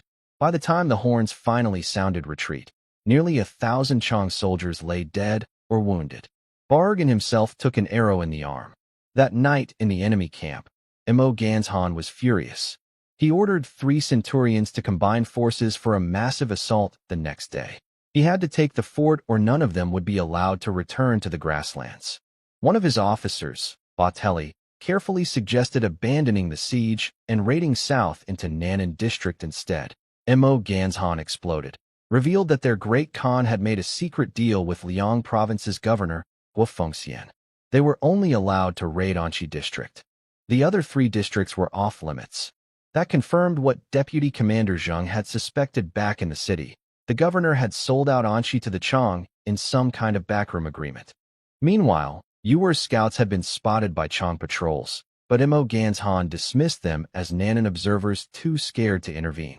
He had no idea my 300 soldiers were hidden just 20 miles away, training day and night in a hidden valley, waiting for the 10th night. At the ranch, I could feel the clock ticking with every distant rumble that carried over the hills. Wei Ming was paying for my time and blood. I pushed my men harder. Blood battle 8 cuts until their arms shook, javelin throws until their shoulders burned, cavalry charges until the horses were foaming. 7 days left. Back at the fort, Wei Ming held a war council after the second day's fighting. He told everyone the next 9 days would be brutal, and they had to hold at any cost. Chun Feng's voice was hoarse and his eyes were bloodshot. He'd been on the wall all day. Wei Ming announced he'd personally command from the gate tower the next morning. Ergo mentioned that the ring pommel sabers were devastating in close combat. One swing could split a Chang helmet, and the skull underneath clean in 2. Oldley said they had about 30 finished, with maybe 15 more by morning. 50 sabers rotating among the wall defenders, paired with 50 spearmen, would be enough to hold the battlements. Chun Feng said the key was simple. Every Chang soldier who climbed over the top would get chopped down. As long as they kept that up, the wall wouldn't fall. At my ranch, Yuer reported what he'd seen from a distance. The fighting had been savage. The Chang even used their catapults, though the accuracy was terrible. They'd actually killed a few of their own men with bad shots. I estimated the enemy still had over 4,000 combat-ready soldiers. The fort's losses should be much smaller thanks to the defensive advantage. Without effective catapults, the next 2 days would come down to pure willpower. Who cracked first? Yu Shuang said quietly that as long as Wei Ming stood on that wall, the fort wouldn't break. Go Hua and Ernyo agreed. Wei Ming was our anchor. Ernyo described watching him cleave 3 Chong soldiers with a single swing during the night raid. Said he looked like a war god. Then Yu Shuang said something that caught my attention. She mentioned Wei Ming was probably a 5th-rank blood ignition martial artist. I'd been hearing these ranks thrown around since I arrived. 4th rank this, 5th rank that. And I finally admitted I had no idea what any of it meant. I'd never studied martial cultivation. Yu Shuang stared at me in disbelief. How could someone with my strength not know the martial ranking system? I shrugged and repeated my usual excuse about natural-born power and lots of exercise. She sighed and explained the whole system. 9 ranks of martial cultivation. First rank is aperture opening, unlocking the body's meridian points through herbal baths or with help from a 7th-rank master. Second rank is skin tempering, hardening the body's outer layer and dramatically increasing raw strength.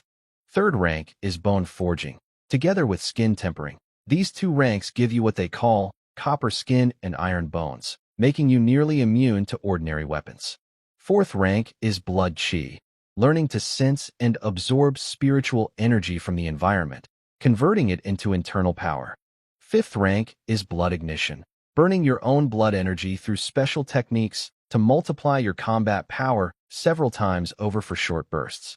Sixth rank is meridian opening, unlocking all 8 extraordinary meridians, reaching 10,000 pounds of force in a single punch. Seventh rank is shackle breaking, shattering the body's 8 inner gates, achieving tens of thousands of pounds of striking force. These are the true powerhouses who command entire armies.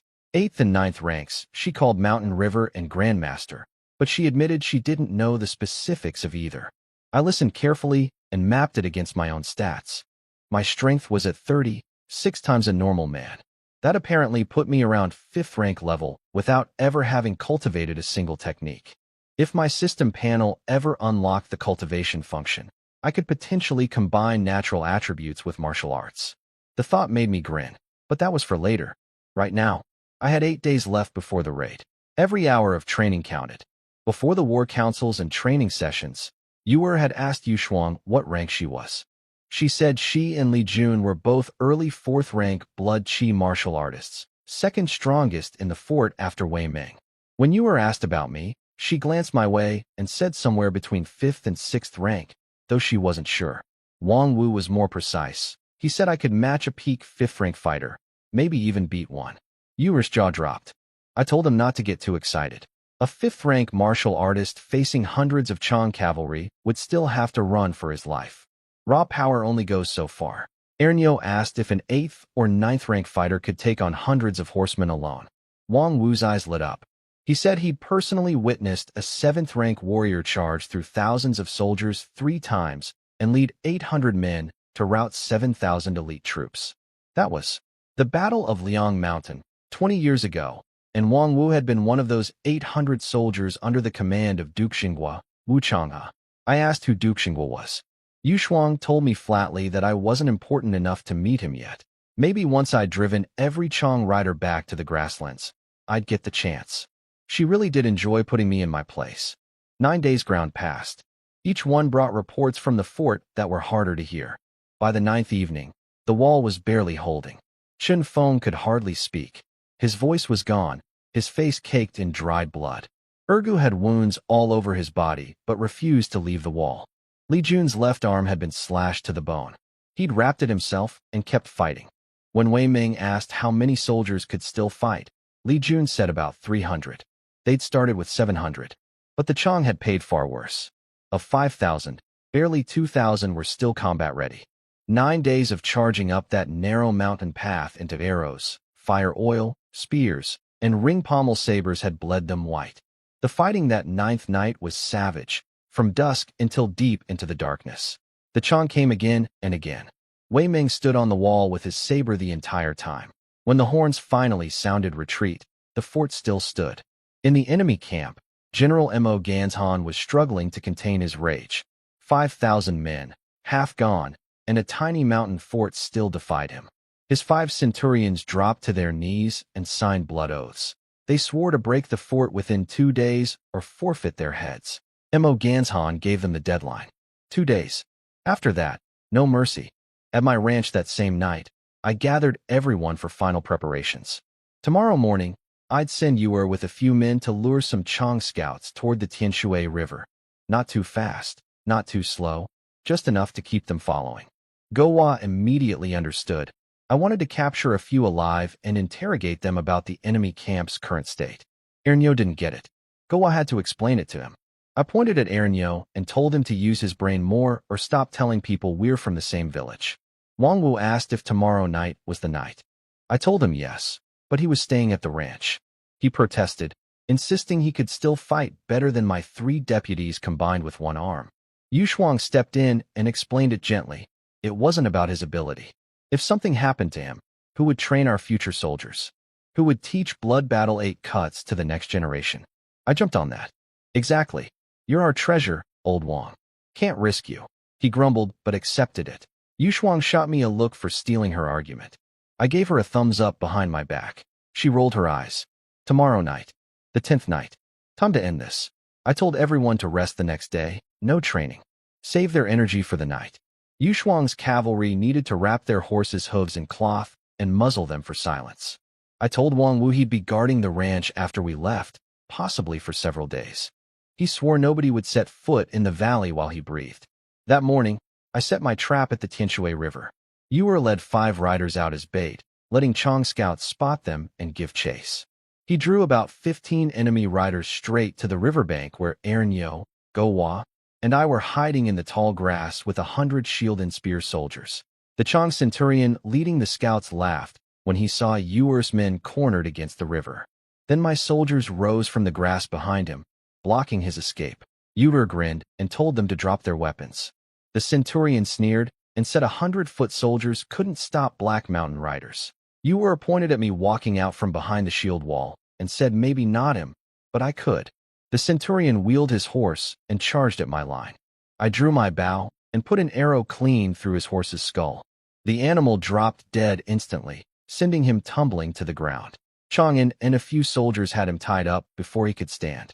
One rider charged me with his saber raised. I leaped up, drew my ring pommel saber, and took his head off in a single stroke. I ordered the archers to shoot the horses, not the riders. Dozens of arrows brought down every mount. All 15 scouts were thrown to the ground. I rode into them on horseback, saber in hand, and cut down anyone who resisted. Within moments, over half were dead.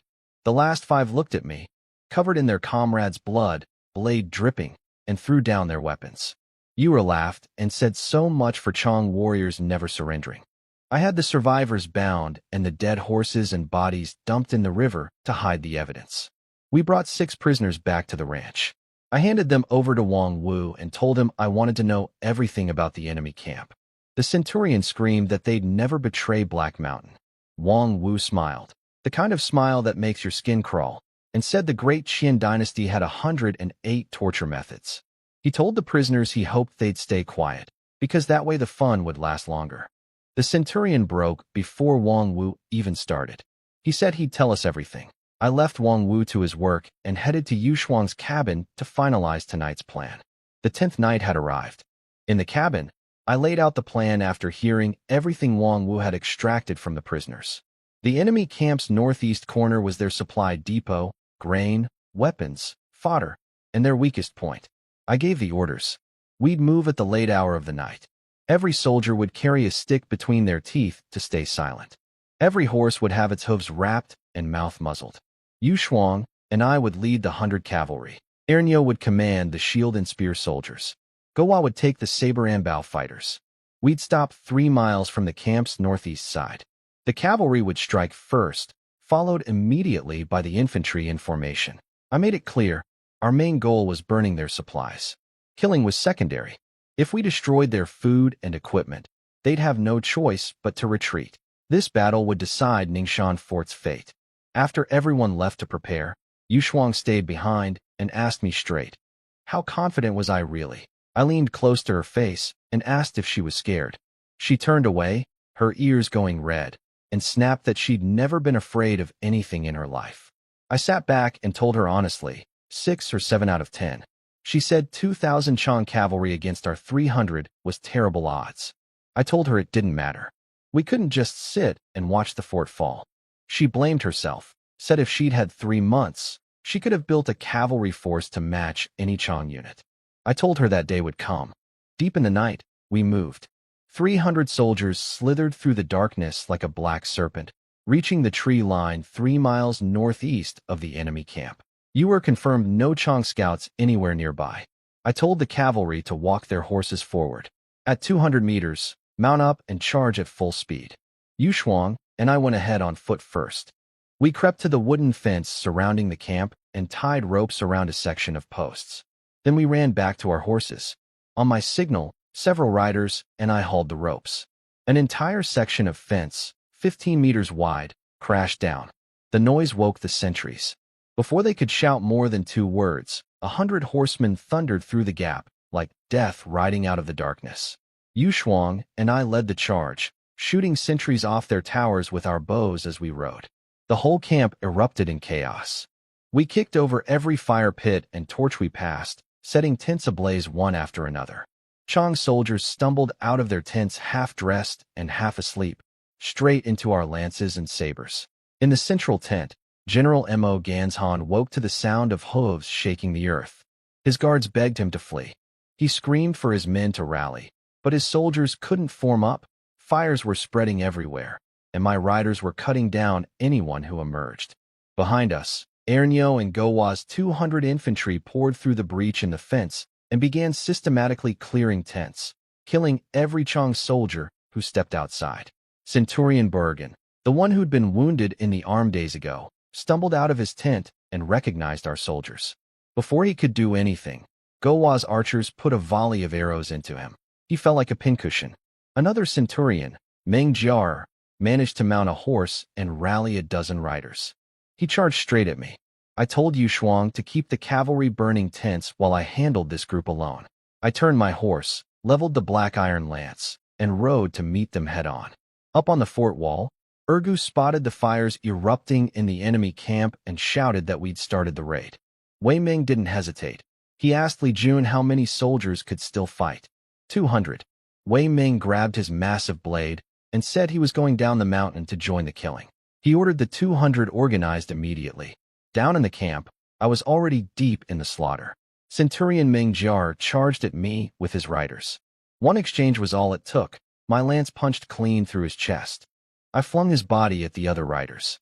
One brave fool screamed about revenge and came at me with his sword raised. I swept my lance sideways and took his head off. Blood sprayed everywhere. The rest of his men broke and ran, screaming that I wasn't human.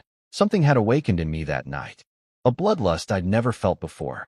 Every swing of my lance was lethal. Every Chang soldier who came within 5 meters of me died. Centurion Yisuda tried to rally his men at the central command tent. I spotted him and charged. His guards tried to block me. I killed them one after another without slowing down. Yisuda took one look at me cutting through his men and fled toward General Mo Ganshan's position. Yuer arrived with about 30 riders. Yu Shuang had sent him to support me while she led the main cavalry force, helping Ernyo and Gowa sweep the camp. Even Yuer looked shaken. He said he'd never seen me like this before. I told him to follow me and charged straight at the enemy's command area. Mo Ganzhan stood outside his tent surrounded by over 100 gathered riders, the last organized force in the camp. Yisuda pointed at me and told the general I'd already killed 2 of his centurions. Mo Ganzhan offered a promotion to 1,000-man captain for whoever brought him my head. 100 Chang horsemen screamed their war cry and thundered toward us. The ground shook. Yuer and his 30 riders flinched. I didn't. I rode straight into them. One sweep of my lance, and 3 heads flew into the night sky simultaneously. The charge faltered. Yuer shouted for his men to throw javelins. 30-some iron spears sailed through the air and punched through over a dozen riders, breaking the enemy formation's momentum completely. I plowed into the middle of them alone, swinging the black iron lance like a whirlwind. Anyone within arm's reach died. In less than a minute, I'd personally killed 30 or 40 men.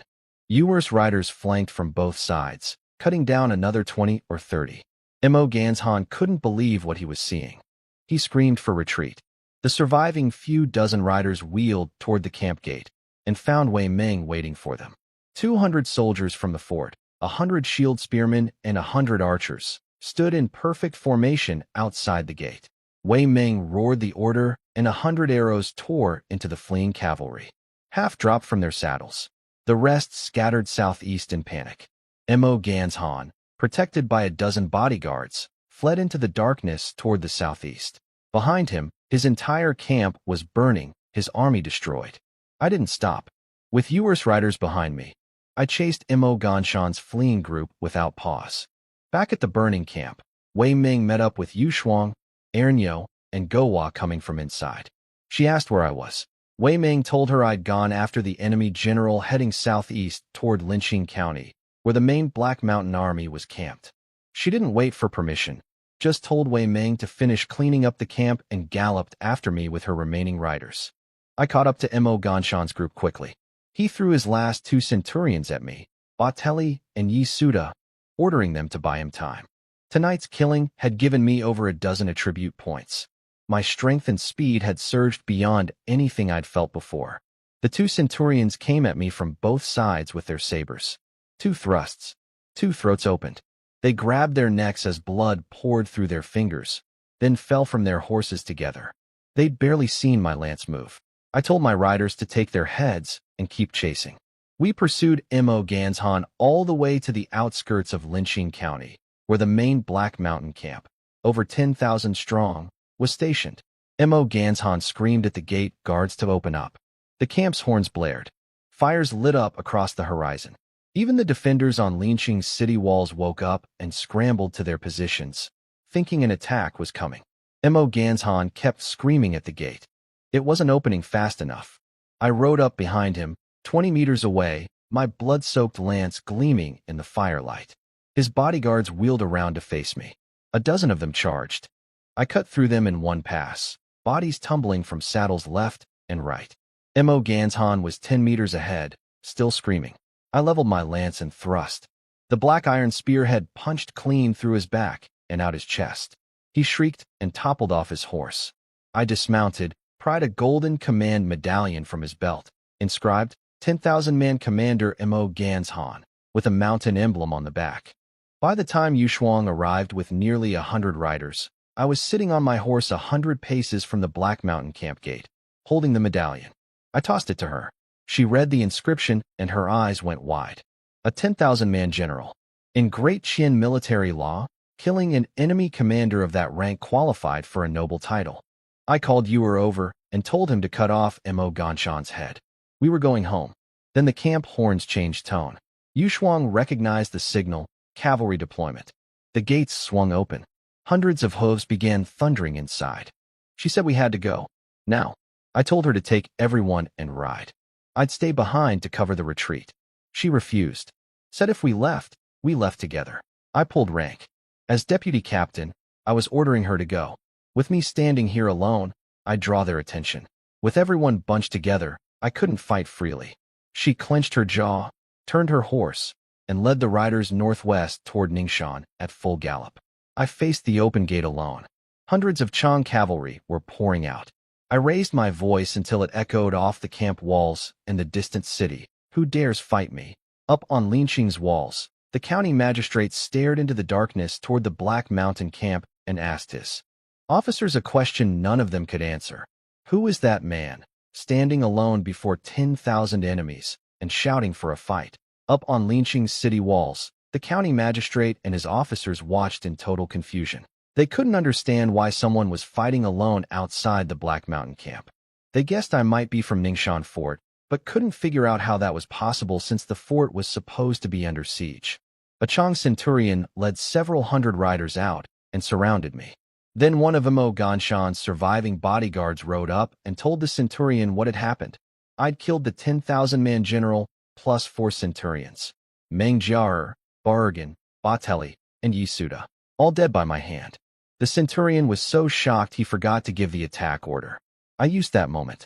I cut off Mo Ganshan's head, stuffed it in my saddlebag, and charged straight at the weakest point in their circle. My lance swept through 2 riders, heads flying, and I broke through. Thousands of Chang cavalry poured out of the camp and chased me across the open plains. I galloped northwest, killing anyone who got close. After dozens of miles, their main force stopped at the border of Nannan district. They had orders not to cross. But about 100 stubborn riders kept coming. I yanked my horse around and faced them. They thought they had me. Their centurion screamed for the kill. I charged back into them. My first thrust skewered 2 men at once, ran the lance clean through both their bodies. Then I went berserk. My blood was boiling. Every muscle felt like it was bursting with power. I cut through them like a storm, killing over a dozen in seconds. The centurion, watching from the edge, turned white as a sheet. When I started riding toward him, he broke and fled back toward the main army. The scene was absurd. 100 riders had been chasing me, and now I was chasing them. Centurion Zhuermeng saw his men fleeing back in terror and couldn't understand what was happening. The centurion who'd led the pursuit lied and said I had endless strength and had killed half their men single-handedly. I stopped my horse 100 paces from their thousands of riders and shouted one more time, "Who dares fight me?" Zhuermeng was about to order a charge when I simply turned and rode away, vanishing into the darkness. He realized I'd been bluffing, buying time for my people to escape, but he was too afraid of an ambush to follow. By dawn, I rode out of the morning mist toward the captured Chang camp at the base of Ningxia Mountain. Hundreds of soldiers stood in formation at the gate, chanting my name. Chang'an was there, rubbing his red eyes, trying not to cry. He whispered that he'd known I'd come back. You were asked if the Chang had followed. I told him I'd led them on a huge loop, slaughtered another batch, and they were too scared to chase anymore. Yu Shuang stood with her arms crossed, face cold as ice. She was still angry that I'd pulled rank and ordered her to leave me behind. She muttered something about me being reckless and foolish. I just smiled. We'd won. The camp was ours, the general was dead, and I was alive. That was enough. Ernyo whispered that if I'd been any later, Yu Shuang was about to ride out looking for me. I caught the slight pout on her face and smiled to myself. Tough on the outside, soft underneath. Wei Ming leaned on his big sword and told everyone to head back to the fort. But Gowa stopped us. He'd captured a Chang officer who claimed to be a centurion named Dawar and was begging to talk. Wei Ming stared at the bound, trembling man and said to just kill him. A centurion's head was worth 1,000 taels. Dawar panicked and said he had vital intelligence and wanted to surrender. He claimed he'd never killed any Qian civilians, never touched any women, and that his mother was actually from Great Qian. He was half Qian blood. I told Wei Ming to keep him alive. I had questions. We also captured over 1,000 warhorses from the camp. I told Yuer to move them to the ranch in batches, watching for Chang scouts along the way. Back in the command hall, I questioned Dawar. He was shaking so hard, he could barely speak. I told him to relax. We wouldn't kill him. Then he dropped a bombshell. In about a month, when the 3 tribal armies were preparing to return to the grasslands, they planned to launch surprise attacks on 3 county towns in the final 10 days. Black Mountain would hit Linqing County. White Wolf would strike Sheikh County. Iron Barbarian would attack Beishan County near Copper Mountain Fort. The room went dead silent. Wei Ming's face darkened. If this was true, 3 entire counties were about to be massacred. Li Jun said we couldn't do anything about it. We were too weak. Ergu said we should report to the provincial governor immediately. Chun Feng shook his head. If the governor had wanted to fight the tribes, he would have sent troops long ago. He'd clearly made some kind of deal. I stayed calm and asked Dawar for numbers. Black Mountain had brought 20,000 total. 5,000 had come to Ningxia, leaving 15,000 outside Linqing. Iron Barbarian also had 20,000. White Wolf brought 30,000. 70,000 Chang warriors in total across Anxi district. Ergu nearly fell off his chair. No wonder the governor wouldn't fight. Then Dawar added something even worse. This year's invasion was just a probe. Next spring, the 3 tribes planned to gather 200,000 warriors for a full-scale war against Great Qian. That would flatten all of Liang province. I asked how they'd taken West Mountain Pass in the first place. Dawar explained that after years of peace, the pass garrison had grown complacent. The 3 tribes disguised soldiers as Nalan tribe merchants, sending small groups of 20 or 30 through the pass over time. When enough were inside, they launched a coordinated attack and opened the gates. I thought of Nalan Chier, the princess I'd rescued in the mountains. I asked about her tribe. Dawar said the Nalan had been crushed by the three tribes, with only a few survivors fleeing deep into the Tian Shan Mountains. I decided to keep Dawar alive. I renamed him Wang Niahu, Wang the Barbarian Destroyer, and assigned him to Ernyo. I warned Ernyo that if the prisoner escaped, I'd hold him personally responsible. Wei Ming looked at me and asked what we should do next. He'd fully accepted me as the real decision-maker of Ningxia Fort. I told him we'd stay put for now. Keep gathering refugees from the forests, take as many as we could. Send scouts to watch the Black Mountain camp closely. If they were really planning to attack Linqing, they'd need to build siege equipment first, and that would be our warning sign. The immediate crisis was over, but the bigger storm was just beginning. Li Jun asked if we should warn the 3 county towns. I said yes. Send messengers to all 3 counties, plus Copper Mountain Fort and Governor Qin. But we couldn't do it yet. If the tribes caught wind that we knew their plan, they'd change it. Better to wait 2 weeks before sending warnings. Wei Ming tallied up the spoils from the raid. Over 2,000 stones of grain, tens of thousands of taels and silver, tens of thousands of strings of copper coins, and a chest of gold bars. Total value, roughly 300,000 taels. Most of it came from Mo Ganshan's personal stash in the command tent. Wei Ming said he'd served his whole life and never seen that much money in one place. I'd almost forgotten. Mo Ganshan's head was still in my saddlebag. Wei Ming's eyes bulged when I mentioned it casually. He said killing a 10,000-man commander was enough to earn me a noble title, county baron at minimum. I joked that I'd been hoping for Viscount. Yushuang told me not to push my luck. Gowar raised a good point. Would the Black Mountain tribe abandon their plan to attack Linqing and come after us instead? I said no. We'd just wiped out their 5,000-man detachment, and they had no idea how many troops we actually had. They wouldn't risk another assault on our mountain fortress. Linqing was a much richer prize. Women, gold, food, laborers, and I suspected they'd already planted spies inside the city walls. I told Wei Ming to keep the blacksmiths forging weapons around the clock and have the women's workshop turning captured leather armor into our simplified bright armor. He agreed and put Old Li in charge. After everyone left, I told Wei Ming privately to hold back the battle report for now. I didn't want the news reaching the capital too quickly. A victory this spectacular would attract powerful eyes, and we were still too small to survive that kind of attention. He understood and said we'd collect our rewards later, every last coin. 3 quiet days passed. I was at the ranch studying maps of Anxi district with Yushuang when Yuer burst in saying someone had come looking for me. A man named Lei Qianshan, former deputy commander of West Mountain Pass. I went to the valley entrance and found him. He was enormous, 2 meters tall, bronze-skinned, with a jaw that looked carved from granite. He dropped to one knee and told me his story. When the pass fell, he'd fought his way out with his surviving soldiers and fled into the mountains to hide from both Chong hunters and imperial punishment.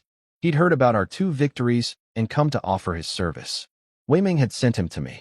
800 frontier soldiers, real veterans, not green recruits, wanted to join us. But I understood immediately what Wei Ming was doing. These men were technically criminals. Losing West Mountain Pass was a capital offense. Taking them in meant I was harboring fugitives from imperial law. If things went wrong, my head would be on the block alongside theirs. The only way to make it work was to win big enough that the court would overlook everything. More victories, more enemy heads, more glory, enough to trade for 800 pardons. I looked at Lei Qianshan kneeling before me. 800 battle-hardened border soldiers. Real warriors who'd fought Chong cavalry for years. Combined with my growing forces at the ranch and the fort, this would change everything. I made my decision. You're 800 men. I'll take them all. Lei Qianshan's face broke into relief. He swore that he and his brothers would follow me anywhere, through fire and flood, without hesitation. I asked Lei Qianshan how many of his men could ride horses. He said most of them could. Then he dropped another surprise. Besides his 800 soldiers, there were over 3,000 villagers hiding in the mountains too. Wei Ming had told him to ask me what to do with them. 3,000 refugees. When Lei explained that most were strong young men with only a few elderly and women, I made my decision quickly. Pick 1,000 of the strongest and send them to the ranch. The other 2,000 go to Ningxia Fort. He thanked me with obvious relief. He'd been afraid I'd turn them away. 2 days later, the fort's blacksmith force had tripled to over 300. With that many hands, weapons production doubled. Old Lee told me he could meet all my equipment orders within 20 days. I looked at those shirtless smiths hammering away in the heat and felt genuine respect. They were grateful too. In our fort, they ate full meals, earned wages, and didn't have to fear being dragged off by Chong raiders. Yushuang had finished selecting 100 strong women from the fort's population to form a female combat unit. I asked if she'd train them as cavalry or infantry. She said both, mounted fighters who could charge on horseback and kill on foot. I gave her a thumbs up. On the ride back to the ranch, she asked if I was planning to help defend Linqing County against the Black Mountain tribe. I corrected her, not defend, destroy them. She stared at me and asked if I planned to do it with just our 2,000 ranch soldiers. I reminded her the fort had another 1,000, plus Linqing had several thousand garrison troops. So maybe 6,000 or 7,000 total against 15,000 Chong cavalry. She asked if I was planning another night raid. I shook my head. That trick had worked twice, but a third time was out of the question. Black Mountain wouldn't be caught sleeping again. She demanded to know my real plan. I smiled and told her she'd find out when the time came. She muttered something about wanting to kick me off my horse. When we rode into the valley, the sight took my breath away. 2,100 soldiers stood in perfect formation on the training ground. 800 border veterans, 1,000 new recruits, and 300 of my existing troops. Wang Wu bellowed my arrival, and every single man dropped to one knee. "Hail, Commander!" I told them to stand. Wang Wu whispered that this was about establishing authority, making sure every man knew who fed them and who fought for them. I joked that if the imperial court saw this, they'd think I was building a rebel army. Wang Wu mentioned quietly that he'd already sent a secret letter to the imperial capital along with Mo Ganshan's head, as I'd instructed. Whether anyone would reply was uncertain. I smiled and said no reply might actually be better. I appointed Lei Qianshan as military envoy, a demotion from his former rank of deputy commander at West Mountain Pass, but he accepted without complaint. He said just being taken in was more than he deserved. I told him not to blame himself for the pass falling. Bringing 800 men out alive through enemy territory was no small feat. His eyes went red. He told me his life belonged to me now. I tapped his chest with my fist and told him to save it. Your life is for retaking West Mountain Pass. He swore he would, for his dead brothers, and for every civilian who'd suffered. Then Yushuang walked up beside me and ordered Sun Daniu to have her 100 female soldiers fall in. They marched onto the field and formed 2 crisp lines. Our force was growing. Over 2,000 at the ranch, 1,000 at the fort, and more coming every day. The question wasn't whether we could fight anymore. The question was whether we could win big enough to change the entire war.